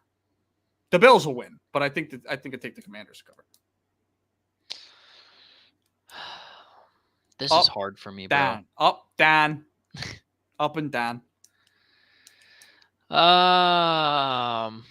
I think the Commanders are cover darlings. Give me the Commanders. All right. I'm like 51-49 on it because I do think that the Bills can put them in their place. But they're a scrappy team. Yeah. The Commanders are.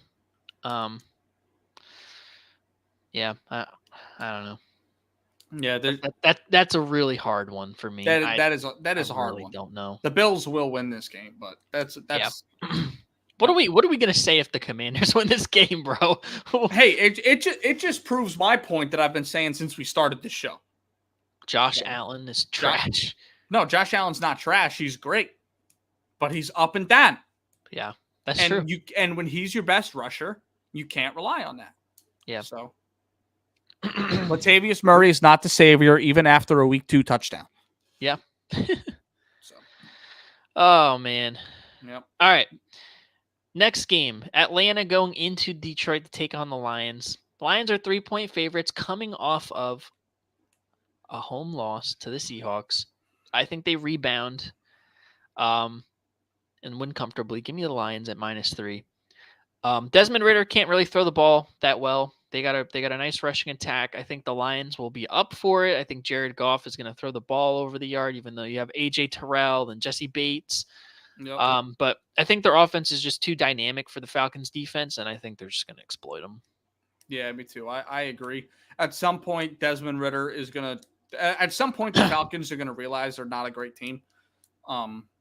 And I think that happens this week. The Lions are on a bounce back. They're on a mission. They lost their home opener with all the expectations. So yeah. I like the Lions, and I think they've had the best offensive line in football so far. So yeah, they've been so good. They've been so good up front.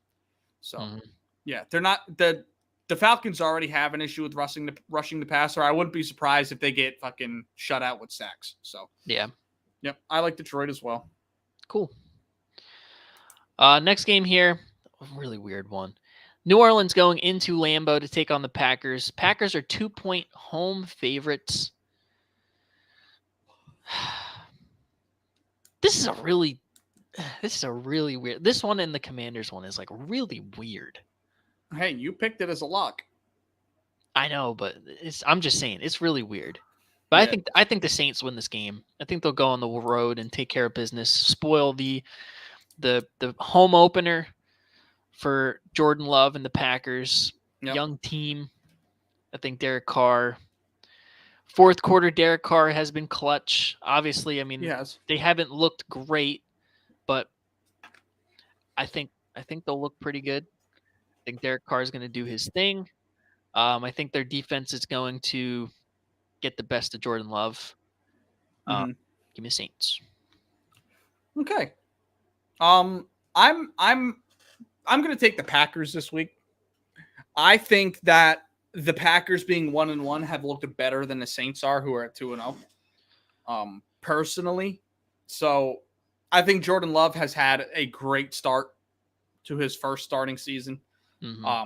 I believe it's 5 touchdowns, 1 turnover, if I'm understanding correctly, and that's the story that Aaron Rodgers was writing. He was not turning the ball over. He wasn't having insane numbers of touchdowns, wasn't having insane passing seasons up like towards those 2 MVP years he had recently, but he wasn't turning the ball over. The reason why he won that first MVP is because he had like 31 touchdowns, which isn't a whole lot in this league, but he only had 3 picks. So like that's insane. Yeah. I don't see that happening with Jordan Love, obviously, but what a way to start in your first year starting, especially like people aren't talking about how good he's been despite the offensive weapons. Right. Like let's not like act like Romeo Doubs is a top 35 wide receiver. Same thing with Christian Watson. Let's not like. And he hasn't really been playing all that much either. Yeah. Who's their tight end? Who? Yeah. You know what I mean? Like Aaron Jones in and out. Yeah. So he's been really good for what they've been giving him, and I like the matchup. So I think this probably will be a lower scoring game. Probably, in my opinion. I just think these are 2 good defenses with like not really well performing offenses. Jordan Love's been good, but they haven't been putting a lot of points on the board. So yeah, but I'll take the Packers at home. Cool. All right, I respect it. Thanks, dude. It's a weird one. It is a weird one. I just like Derek Carr in those close situations. Yeah, I don't disagree. I don't disagree with you. Yeah. Next game here, division matchup. Houston Texans going into Jacksonville to take on the Jags. Jags are 9.5-point favorites at home. What do we think about this one? I think FanDuel's trying to get at us with this one. I think they're trying to finesse us and saying how much better Jacksonville is than Houston, which is true. But you're looking at a division matchup. CJ Stroud, like I spoke about earlier. Trevor Lawrence has kind of struggled with that Houston defense a little bit. Trevor Lawrence hasn't looked at the level of what we thought so far this year. Again, 2 weeks, but CJ Stroud's looked really good. He's looked really good. Their offensive line has been really good in pass protection, so I think they're going to slow down Travon Walker and Josh Allen this week. And yeah, that's basically all it comes down to. I think they're going to cover. It's probably a 7-point game. Nico Collins is a dog. I try to tell y'all. Bro, a lot of my breakout guys have been performing. Yeah, they have. Just saying. But yeah, I'll co-sign like that. I'll take the Texans to cover, but I think Jacksonville wins this 3 to 6 point game. I think this is going to look ugly, but yeah, I think it's going to be. I think it's going to be a 3 to 7 point beatdown. Yeah, that's what I think. Yeah, I agree. Next game here. 2 0-2 teams. Yeah. Chargers going into Minnesota to take on the Vikings. Vikings are 1.5 point favorites at home. This is a toss up. Do we know if the Muffin Austin Man Eckler's playing? The Muffin Man? Oh, do we know if Austin Eckler? Okay, I thought you said, do we know the Muffin Man? No. Do we know if Austin Eckler is playing? I know it's Tuesday. Yeah. But for me, that's going to influence who I pick. If Austin Eckler is going to be playing in this one, I think the Chargers win. Yeah, I would plus 1.5. I would bet that he's not playing.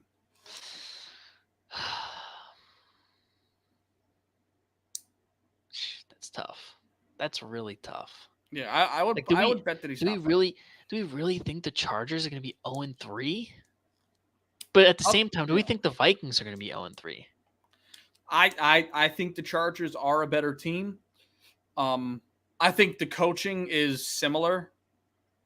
Personally, I think the Vikings are better at coach, but I don't think it's that much of a gap. Yeah, I'm going to take the Chargers here. Reason being, Justin Herbert has been really good despite being 0-2. It's the defense that hasn't been great, and honestly, I think part of the reason why the Vikings are 0-2 is because the only one that they have to stop is Justin Jefferson. That's it. Yeah, I agree. Now, teams haven't done a great job at it, but when you're only shutting down one thing and you don't have a reliable run game, it can be a problem. Yeah. So I like the Chargers for that reason. And plus, if the Chargers win, that means the Vikings are 0-3, which means we're one step closer to the Jets trading for Kirk Cousins. So. There you go. Hopium. Yeah, real. hopium. The hopium is real. Yep. Yeah, give me the Chargers. I was leaning that way to begin with. I think even without really Austin Eckler. Yeah, I really don't see them starting off 0-3. Yeah, I don't. And the thing about the Vikings is they've shot themselves in the foot a lot. Yep. In all of these games, they could very well be 2-0. They could be. They've had a lot of plays slip out from under them, and that's on them. That is. And that's not an easy thing to fix. No, it's not. It's really not. No. And last thing I'll say about this game, I think Joshua Kelly, running back for the Chargers, is a lot like Tyus Jones was for the Memphis Grizzlies in basketball. Yeah. Whereas he's a solid backup. He's not going to do anything crazy. But if he gets that starting spot for a game, it's 20-12 with no turnovers. Yeah. I think Joshua Kelly's like that for him. He averages 5 yards a carry when he's starting. He doesn't get a lot of carries, but it's over 5 yards a carry when he's starting. So I like that. I think the running game is going to be just good enough. So I like the Chargers to win. Yeah, me too. Next game here, Carolina's going into Seattle to take on the Seahawks. For me, I'll get into it. One of my locks, I got the Seahawks at -5.5. I don't think this one is really a debate. Yeah. Seahawks have looked great. Panthers have not really looked that great. They're offensively, they're not really moving the ball down the field. And against this defense, you're going to have to. Yeah. You're going to have to. If you want to keep up with the Seattle offense, I don't think they will. I think this is going to be a beatdown. Mm-hmm. Yeah, you're probably not wrong. My only concern with it is, like we say, the Seahawks have looked good. They weren't good in week 1. They got beat badly. No, they didn't. But week 2, they look better.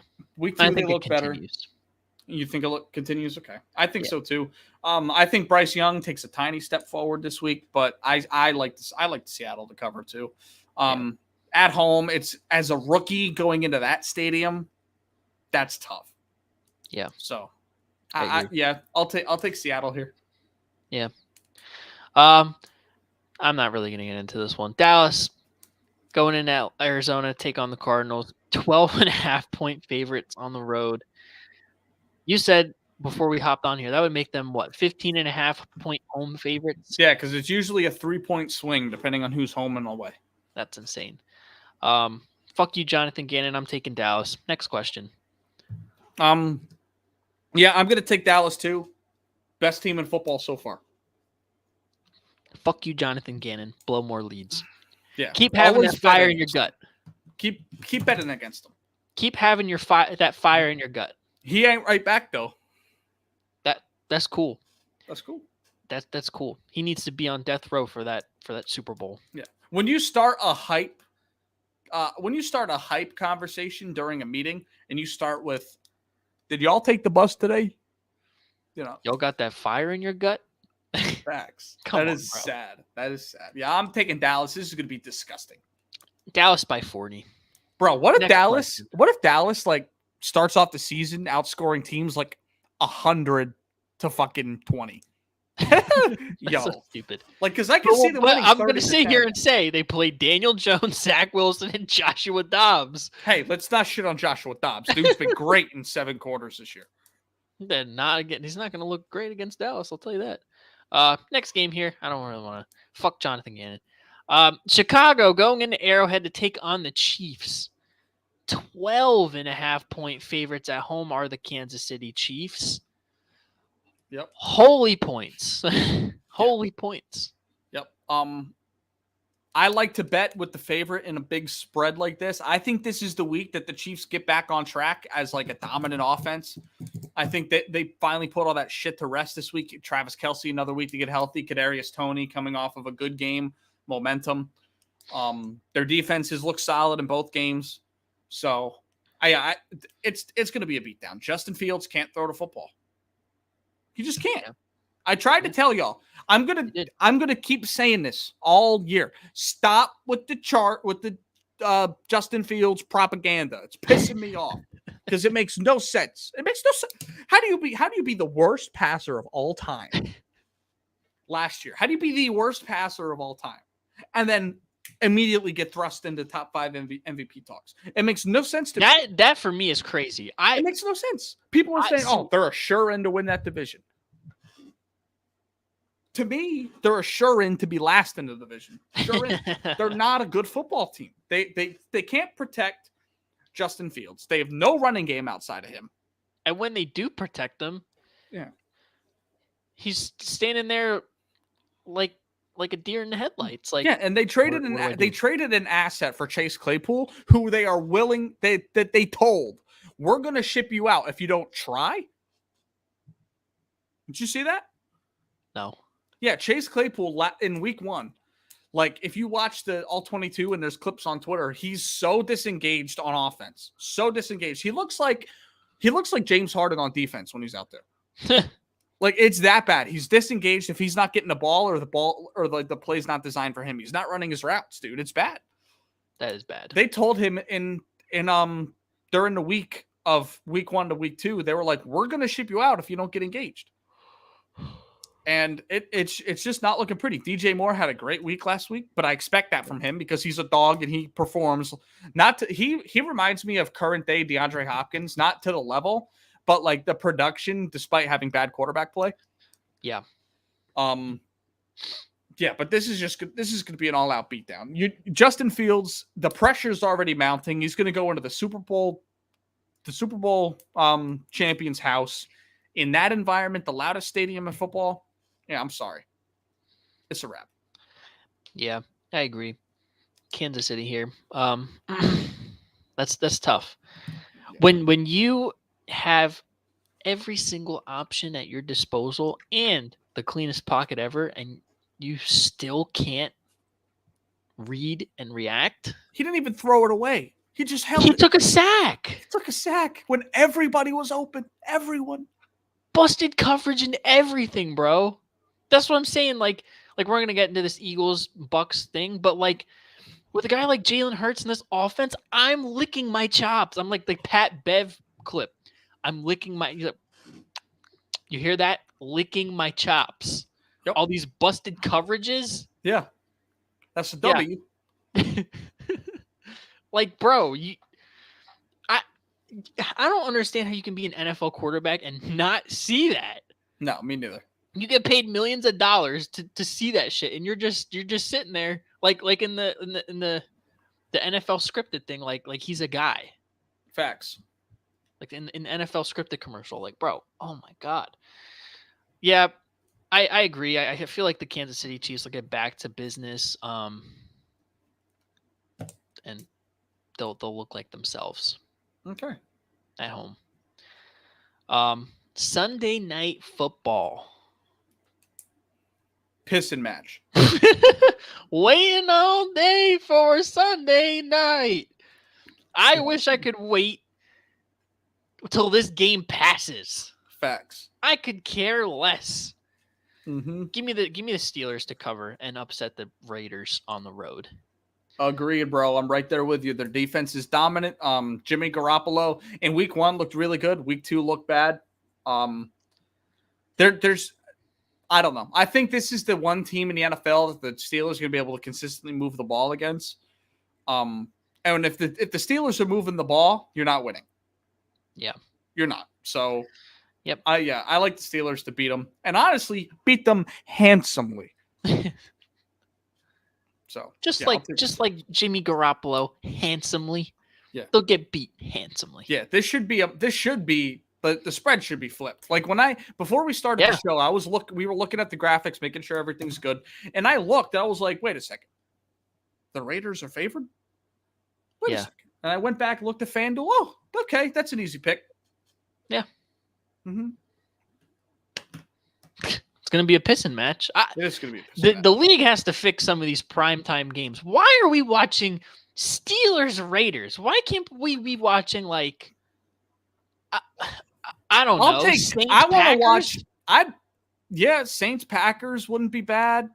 I wouldn't personally mind seeing Chargers Vikings just because like the 0-2 scenario. Yeah. The Chiefs are always fun in primetime, even if they're playing a shit team. Like they could have done anything. So even Dallas beat down on the Cardinals. Yeah, that's like I like watching blowouts. I personally do. I don't like watching like bad football for 3 hours, like we saw this past Monday. Yeah. Mm-hmm. Not good. Yeah, I agree. All right. Last two here. The Monday night doubleheader. My Birds going into Tampa to take on the Bucks. The red hot Tampa Bay Buccaneers. 2-0 teams. Yep. Eagles are 5.5-point road favorites. I'm riding with the Eagles. -5.5. I think they're going to get healthy this week. They got the mini bye to kind of get their guys back. Bradbury's coming back. They're going to have to figure out what to do with the slot situation. You know, they might be rotating him and Job and Goodrich, whatever goes on, or they might bring somebody in. Who knows? Yep. You're going to have some of your guys back. I think this is another week that Jalen Hurts and the offense are going to improve. Mm-hmm. I think over the course of the first 2 weeks on film, I think the Vikings and the Bears, watching those two games, their defense has shown that it can be got, and it's sweet. I think this is a Dallas Goedert game. We say that every week. No, but like the way that they're sweet up the middle with the seam, I think this is a Dallas Goedert game. I also think AJ Brown starts to get going and looks like him.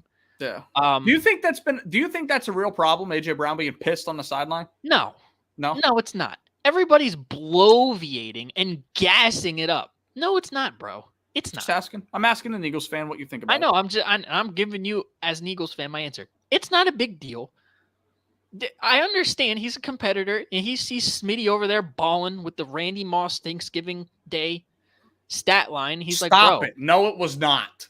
It was comparable. No, it wasn't. 3 catches for $127 and 3 touchdowns. 3 catches, 127 yards and a tud. 4 catches. That's him.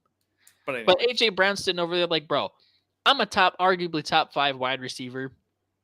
I can do that. Yeah. Get me the rock. And Jalen Mhm. understands that. And we saw after that little skirmish, he was getting him the ball. He had the touchdown that got called back. Beautiful dot. Yeah. Jalen, AJ, beautiful dot. Uh-huh. And then the second one was a missed PI call. But Yeah. I think AJ gets back to what he does. I think the Eagles are going to start to figure out, we're gonna start attacking you with the run and DeAndre Swift and Gainwell if he's back this week. Then we're going to start working the pass. Yep. And I think they're going to continue to look good, and I think they're going to take care of this Tampa Bay defense. Okay. And overall team. All right. I'm actually going to take the Bucks to cover. I figured you would. No, and reason being, like, this isn't Baker propaganda. This is I have some real thoughts on this. I think your running game's not going to look anywhere near as good as it was last week because it's very hard to run against Vita Vea. Yeah. It's very hard. And you like to run between the tackles a lot with DeAndre Swift. I think that's tough with Vita Vea up front. Again, the Eagles win. I think it's a 3-point game. And I think it's honestly another ugly game where we're sitting here. At least you can learn in a win. Mm-hmm. But I worry a little bit. I feel like it's going to take more than a mini bye to really get this offense clicking. I think it's going to take a little bit longer. I just think you're too talented to lose this game. So I like the Bucks to cover. They may only cover at 5. So, but just for that reason, I think you guys win. But it's a tough matchup against that defense, the way you guys play. Because it's going to be hard because the way you break that issue you've been having in the passing game a little bit is by establishing the run. And I don't think you're going to be able to early. I don't think you're going to be able to do it that well against this Buccaneers team. Right. So I'll take them to cover. It's also going to depend on what they bring to the table. Obviously, we've been seeing over the first few weeks. And if your guys aren't healthy to go, that's a tough wide receiver room to beat. That's a tough wide receiver room to go up. Godwin and Evans is tough, but I think you'll have Slay, you'll have Bradbury back. I'm assuming that Reed should be back, and we saw the linebackers coverage wise a little more improved over the second week. Zach Cunningham looked a lot better. I thought Nicholas Morrow had a good game. And the Tampa Bay offensive line isn't really one to write home about. No, this could be one of those games that if you can get your pass rush back this week. This could be one of those games. But I think we're it's all playing together. I think we'll look good. Okay. All I want to see is improvement from week 2 to week 3. And I think we'll see that. Yeah. Because it's going to come with time, and time's coming. Yep. No hate. I just think it's a tough matchup. I get it. I understand. Tampa Bay is a hot team right now. I get it. They don't know they're bad. They don't know they're bad, and that's the most dangerous team to play. Yep. But for me, at the same time, for me, it was like the Jaguars last year when we played them. A little bit. To start the season, they didn't know that they were bad. And then we went down, came back, took care of them by 2-3 scores, and then they were bad for a while. And then Doug Peterson, we know the rest. But I think this could be one of those scenarios with the Buccaneers. It might look ugly at first, but I think the Eagles will wake up and establish dominance. Okay. Because we saw in the third quarter, we saw flashes of Eagles establishing dominance. I think they'll get back to that. Okay. So now, this is me, and this is just throwing it out there. Say you guys either win this game and it looks ugly again, or I don't think you will, but if you lose this game, are there real concerns? Depends. Okay. Depends on what it looks like. I know what you mean. If there's injuries, depending on the injuries, I might be concerned. If we lose because we looked inept offensively, I might be concerned. Yeah. But if it's like we're playing good, and there's just a couple bad plays that don't go our way, kind of like the Washington game last year when we lost our first game. Like it wasn't like we played terrible. Obviously, we didn't play to like our full potential, but we were in that game. We were making plays. It was just a couple bad calls, bad balls, bad bounces that didn't go our way. I don't think I'm as concerned, but if we just come out and look inept offensively and even defensively, then I'm concerned. Because I want to see us continue to steadily improve. Give them that uptick. Yep. Yeah. We didn't look great against the Patriots, but we looked a little bit better against the Vikings. Obviously, they came back in garbage time, but we're coming on this nice little curve, and I think if we continue on that trajectory, I'm not concerned. Okay. See, I want to give you your props right now. Okay, because I've been not grilling the Eagles, but I've been voicing my concerns all show, and you haven't come at my throat. Listen, show. I've got so much love for you right now, bro. I'm keeping it a buck, bro. I can tell you, shut the fuck up. But I have my own concerns as well. I'm not going to sit here and sugarcoat like, yeah, bro, we're what we were at this point last year. Right now, we're not, and I'm not going to sit up here and try to act delusional like we are because we're not. But hey, I just want to see us improve. And if we keep on winning while we're improving, I'm not mad at all. Okay. Last game. And before we move on to this last game, I want your opinion on this. The doubleheader Monday Night Football has to go, right? It's got to stop. I think it needs to go. I don't like it. I could honestly care less. I think it's just like you pick one good game and then you kind of put like a mid game in there. You're gonna watch the good game, but I see where you're coming from. Yeah, my whole thing is just get one good matchup in there and we can all just watch. Yeah, if we're talking primetime football, that is matchup of the week. Everyone's tuning into that game. I don't like being having to, switch I don't like back and forth or have the multi-view. Yeah. I'm cool watching the league pass at 1 p.m. I'm cool with watching America's game of the week, you know what I mean, and getting highlights from the other 4 o'clock games. But when it's Monday night, Sunday night, Thursday night football, I want to be locked into that game. Right. Because that's also our time. Like, we're not going to talk about teams like the Commanders every week because no one cares. But we can really dissect this team when they're on prime time. When they're on prime time. That's when we can dissect that team. And if we're starting to only get 2 games a week, I mean, it's going to stop after this week. But if we're going to start, if we can only do that for 2 games a week, it's tough. Yeah. So, but yeah, I think that Monday Night Football shit needs to go. Yeah. I really don't care either way. But because I'm obviously tuned into the Birds this week. Oh, yeah, of course. Like I couldn't care less about the Rams and the Bengals. Like I'm tuned in, glued into my Birds. Yeah, I care about this game big time. I know you do. I don't. With that being said, the Rams taking on the Bengals in Cincinnati. Another rematch of Super Bowl 56. Sorry. Super Bowl 56. Mm-hmm. Bengals are 2.5-point favorites at home. Yep. Rams have they've looked good. Yep. Give me the Rams at plus 2.5 here. Oh. I think, hear me out. I think the matchup between Matt Stafford and the offense and the Cincinnati secondary is going to be the deciding factor in this game. Is this banking on Joe Burrow being healthy? You're picking them. Yeah, I don't really think it makes a difference. Really? Okay. I mean, they looked a little bit better, at the second half of last week, but I mean, I don't know if he's going to be playing. And if he is, it's not going to be 100%. Yeah, true. So, yeah, and Matt Stafford's clicking on all cylinders here. The Bengals can be got down the field. Yeah. Yeah, I like the Rams to come in and upset them. I really do. I think this is going to be one of those where we start looking at the Rams like, man. Yep. We were really shitting on them like this, me included. Included. I was shitting on the Rams all offseason. Not me. Not you. Me. Yeah, not me. I was shitting on them all offseason. Listen, you're much better. Yeah, you're much better at the week-to-week shit. But when it comes to everyone saying something the whole season and I'm saying the opposite thing, and at the end of the season, everyone's like, oh, that motherfucker on the Day One podcast was right. Yeah.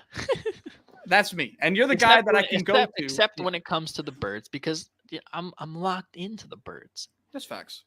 Everybody else, week to week. I try to, you're week to week dominant. I'm season long dominant. Yeah. No, I can't do shit week to week, though, clearly, but my spread picks. But yeah, I'm in the same boat. I'm taking the Rams. This is me 100% banking on Joe Burrow not playing. And I don't since think, we're I don't doing think this, it makes a difference. They just have not looked good. because the spread was 6.5, and then it immediately moved to 2.5. So that tells me that that Burrow's not playing. Yeah. But I'm putting 100% of my eggs in the basket that he's not playing. That's the only reason I'm taking him. But Right. they've also looked really good, and the Bengals have looked really bad. So Yeah. Yep. It's another one of those things. Listen, it's a layup from Vegas. Yep. Speaking of layups, let's get into our locks of the week. Yeah. Starting with me. Detroit is a 3-point favorite against Atlanta. I think they'll handle business. Bijan Robinson and Tyler Algier will be a challenge, and Drake London and Kyle Pitts may get behind the defense a couple times if they want to go that route. But Desmond Ridder, can he throw a football? Him and Justin Fields are like what are we doing, bro? Desmond Ritter's been 10 Imagine times better. Justin Fields with Bijan Robinson and Tyler Algier. He'd still No suck. different. No He'd different. still suck. I think the Lions overall are a better roster, better team, better coached, slightly.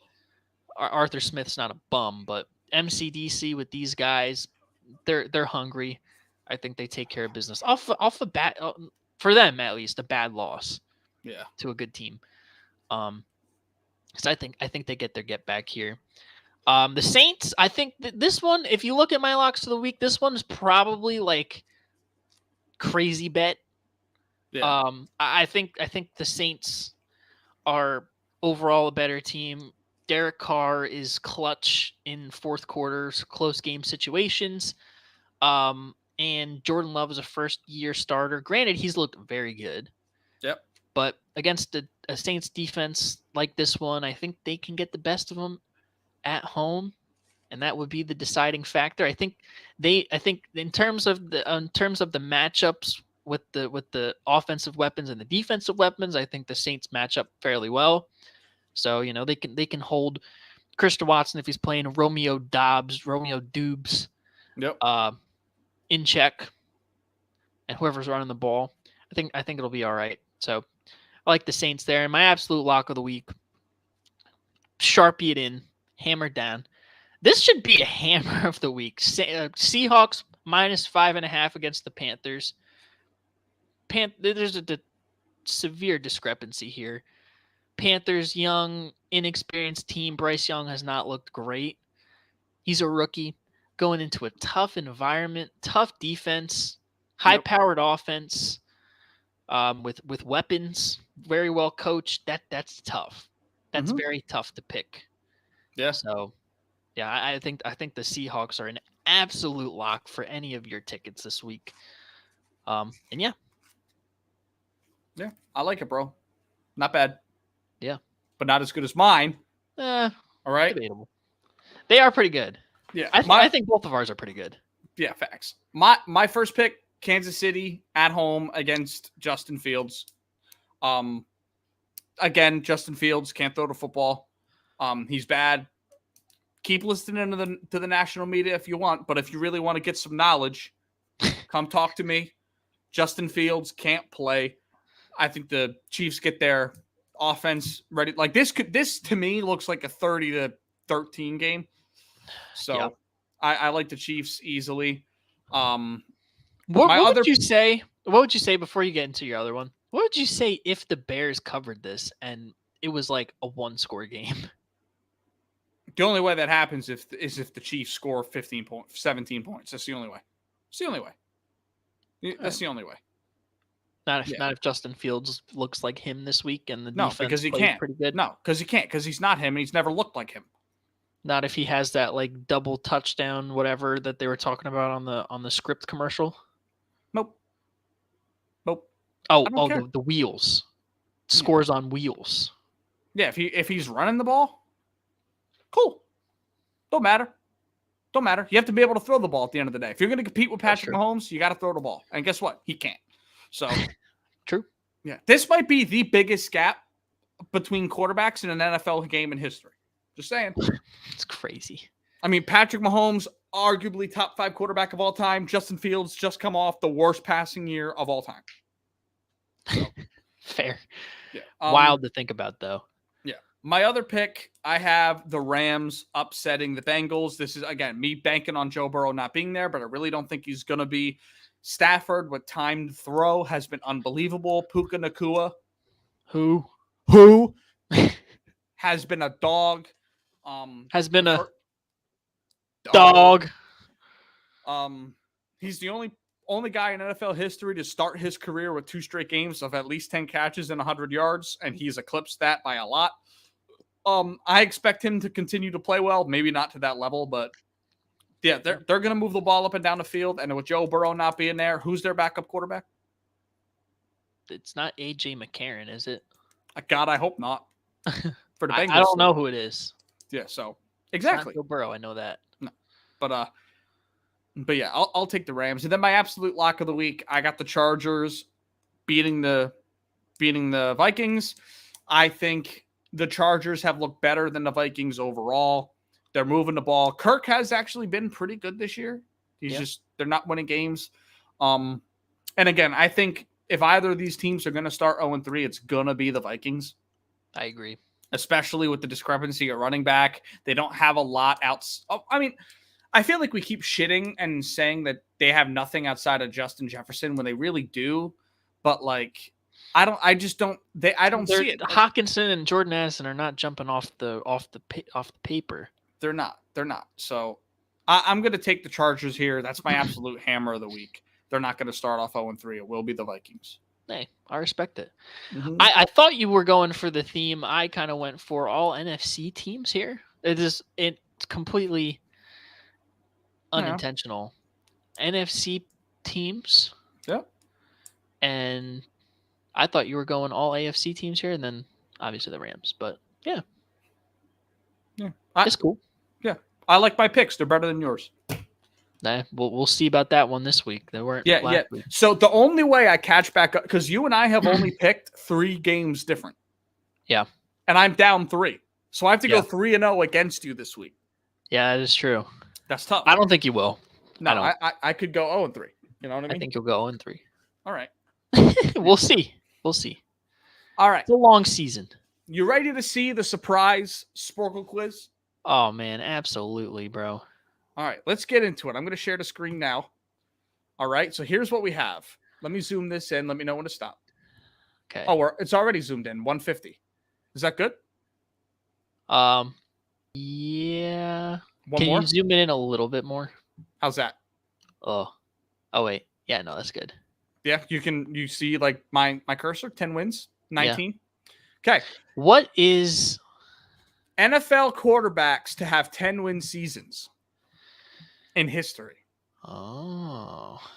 Uh-huh. I like it. I think we all know who this is. We have 15 minutes to get this done. What's the goal here? 70%? 50. I think we'll do better than that because you're going to come up with weird guys that I've never heard of. Yeah, but like, man, I don't know. What was it? Raiders 1993? I don't know. Rams 1973, 1975. We just got to think about quarterbacks around that time. Well, we got it. It's like right. All right, we'll try. Like San Diego 92, 94. Like, bro, I don't know. All right, you ready to go? Yep. All right, let's do it. Tom Brady, Drew Manning. That's Rodgers. Breeze. The other Green Bay, that must be Favre, and we have Breeze on here. Denver, LA. John Elway. Roethlisberger. Seattle, that's Russell Wilson. High up on this list. Yeah. Buffalo, that's Jim Kelly. Miami, that's Dan Marino. San Fran, that's Montana. Only 6 seasons. Interesting. 10-win years. Atlanta, Matt Ryan. Yep. Dallas 71, that's Stoback. Oh, Stonack. Stoback. 92 to 96. Aikman. Randall Cunningham. Baltimore, Joe Flacco. Damn, 5 10-win seasons. Kansas City, that's Mahomes. McNabb. Donovan McNabb. Bad. Phillip Rivers. Phil Simms for the Giants. Oakland in the 70. Is that Ken Plunkett? Stabler? Oh, Stabler. Yeah. Ken Stabler. Steve Young for the Niners. Buffalo. Josh Allen. Cincinnati. That's Anderson. Ken Yep. Anderson. Pittsburgh. That's Bradshaw. Bradshaw. Yeah. Cincinnati. That's Andy Dalton. Shout out Andy Dalton. Fred Tarkenton. Oh wait, Miami. No. Fran Tarkenton should be on this list, but Miami was Bob Greasy. Oh. Okay. Is that Plunkett? Oh, he's Jim on Plunkett here though. Is 83. 97, 69, 72. Was that Daryl LaMonica? I don't know, but I see Luck here. Put that. LaMonica. No. L.A. Yep, Yeah. Good poll, bro. That's Warren Moon. Oh no, that's not Warren Moon. That's who is that? Who's Tennessee and Baltimore? Steve McNair. McNair, that's the name. Dallas and Denver back. That's a widespread time for Dallas and then Denver. Oh, that's tough. We'll do the one under that. Carson Palmer. Yep, Palmer. We have San Fran and Kansas. That's Alex Smith. Green Bay in the 60s. That's Bart Starr. Yeah. Alice in the 80s again. White. New England. That's Bledsoe.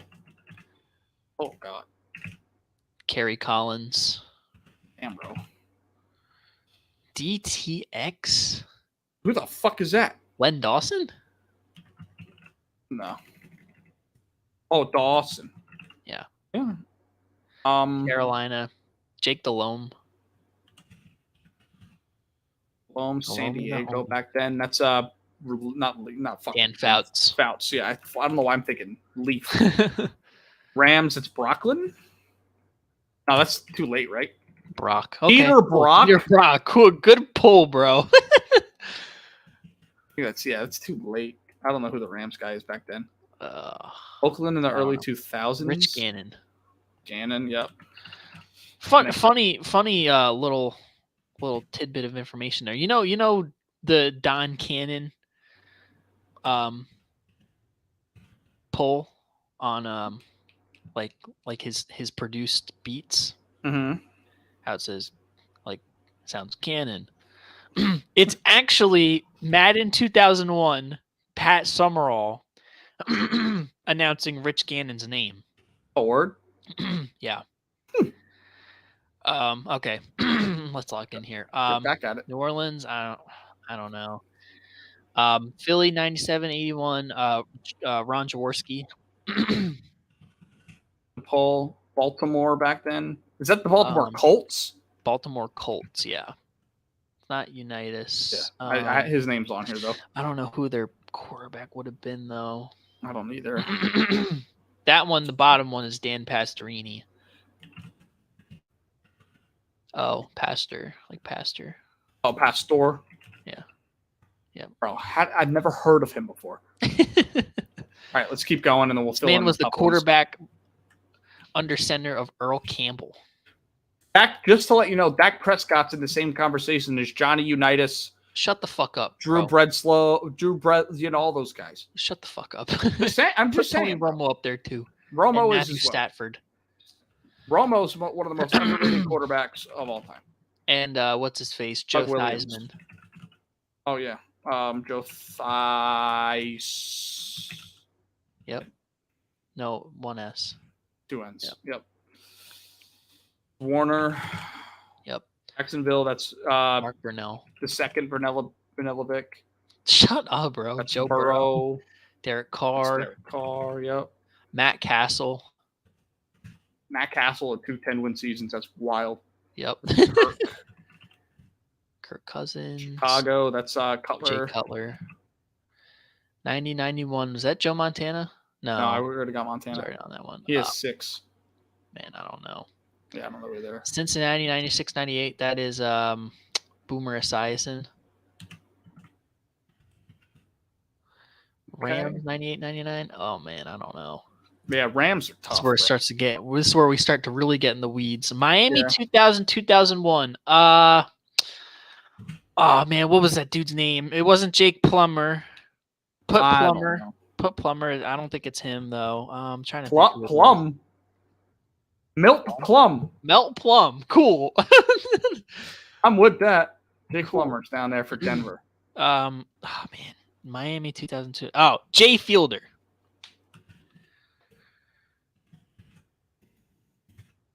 Before E, except after C. No, it's not. No. Not Joe Fielder.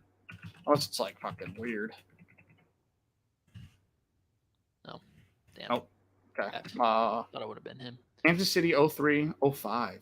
That I don't know. I don't know New England. Chicago in the 90s. Jeff Garcia. You're wild. Baltimore, that's Jackson. I don't know, bro. Who was the Tampa Bay quarterback in the Super Bowl? Brad Johnson.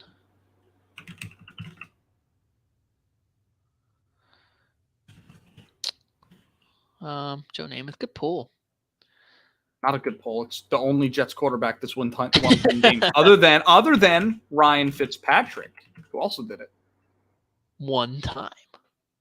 For us, when we got beat by the fucking Steelers. Tennessee, that's Ryan Tannehill. How do I spell Tannehill? Tannehill. Yep. Damn, bro, you gotta learn how to type. No cap. Houston, that's him. He who shall not be named. That's Blake Bortles. Good pull. Minnesota 2015. Sam Brat. No, not Sam Brat. No, it's the other guy. It's not the guy. Keenum. Yeah, it's Keenum. Yeah, remember 13-3. Oh, he's up here for 2017. Oh, that's Bridgewater. Teddy Bridgewater. Yep. Yeah. 2003 St. Louis. Mark Bolger. Dallas 2003. Tony Banks. I don't think so. Nah. Man, I don't know. Difficult. That's tough. Jets in 2010. That's Sanchez. One of these has to be Trent Dilfer. Dilfer's got to be on here somewhere. Yep. Yeah, Tampa 97. Yeah, that's the one. Philly 2017, Carson Wentz. Oh yeah, forgot he existed. Chicago 2018, Mitch Trubisky. Pitt 1996, Neil O'Donnell. You're carrying. Oh, 94. Cool. Chicago 2005 is Rex Grossman. Mac Jones, good pull. Did you Philly 2022? That's did you put obviously Grossman? Rex Grossman? Yeah, Grossman's on here. Oh, 2006. Oh, so it was 2005. I don't know. Chicago 2001. Some of these are difficult. 2012 Houston. Is Cordell Stewart on this list? Yes, he is. Twice. Twice. Wow. What a beast. Ah, man. We're almost at that fucking 67% mark. Yeah. Let's keep looking here. Houston 2012, Matt Schaub. Oh, it's CHAUB. Yep. It's not a list without Matt Schaub on it. 537 yards, baby. 2012, Minnesota, Christian Ponder. Maybe. Oh, wow. That's insane. That is insane. Cleveland 2020, Baker Mayfield. Yes, sir. Gonna make this list twice. See it. 2012. Oh, that's Herbert. Jalen on there. Hell yeah. 2019 San Fran. That's Garoppolo. Tampa 2010. It's got to be Josh Freeman. How do you spell Garoppolo? 2 R's? How do you spell Garoppolo? You're gonna have to look up how to spell Jimmy G. Just put Jimmy in the chat. Put Jimmy in the Oh, I got it. Huh? chat. No, guess not. Interesting. Just put Jimmy in the chat. Oh, I fucked it up.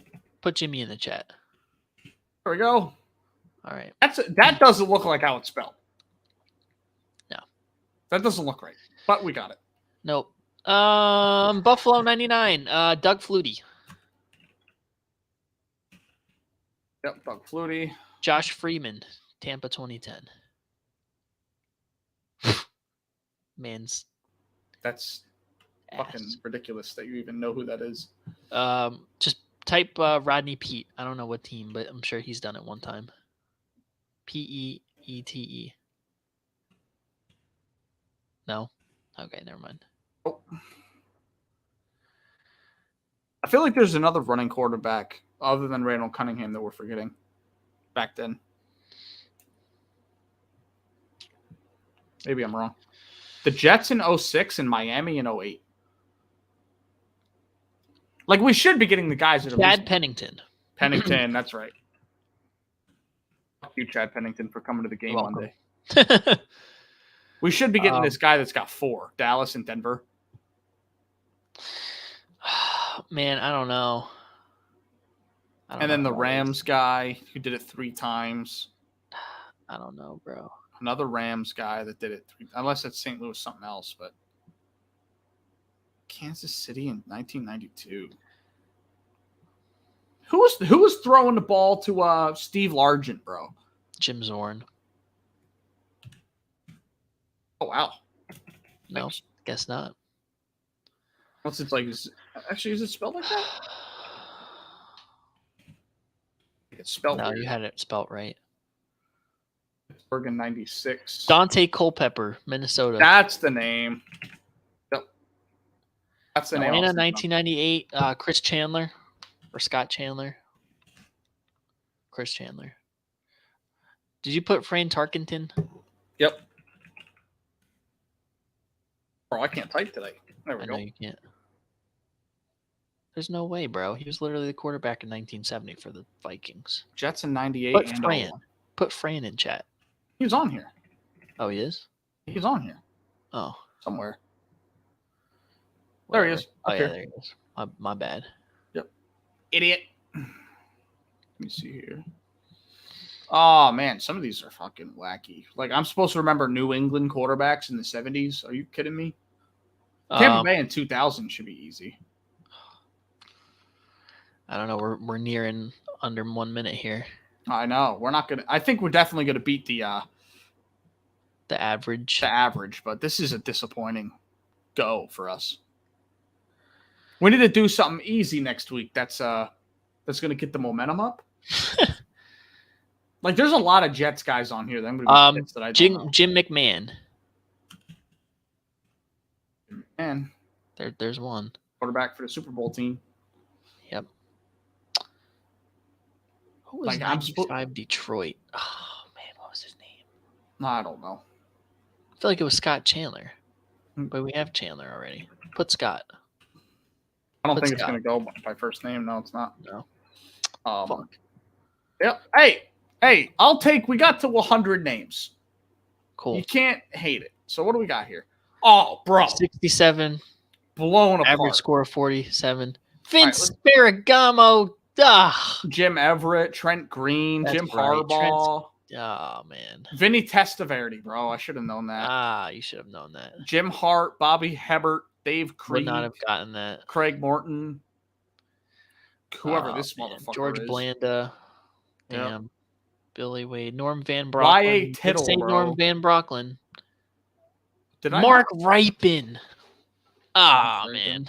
Did I say Van Brocklin? I did type Scott Van Brocklin. Mitchell. That was his name. Yeah. I'm kind of pissed. There's people on here that like Kyle Orton. Fucking Jay Fielder. That's Bernie Kosar. Bernie Kosar. Oh my God. That's tough, bro. These are guys that I know too.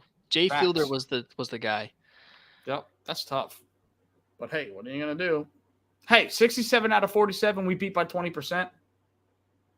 I'll take it. That's an all-star shooting percentage right there. That is, bro. That's what centers don't even shoot that no more. No. Nope. No, they But don't. hey, what are you gonna do? It is what it is. Yep. That's cool. What a show! Yeah, bro. I wish we could do this twice a week. I know. I feel like there's too much to talk about, or we just, you know. We're gonna have to at some point. Yeah, we're gonna have to get some friends back on. Yeah, we're gonna need to get some friends. We're gonna need to get. Well, I mean, I need to get friends in general.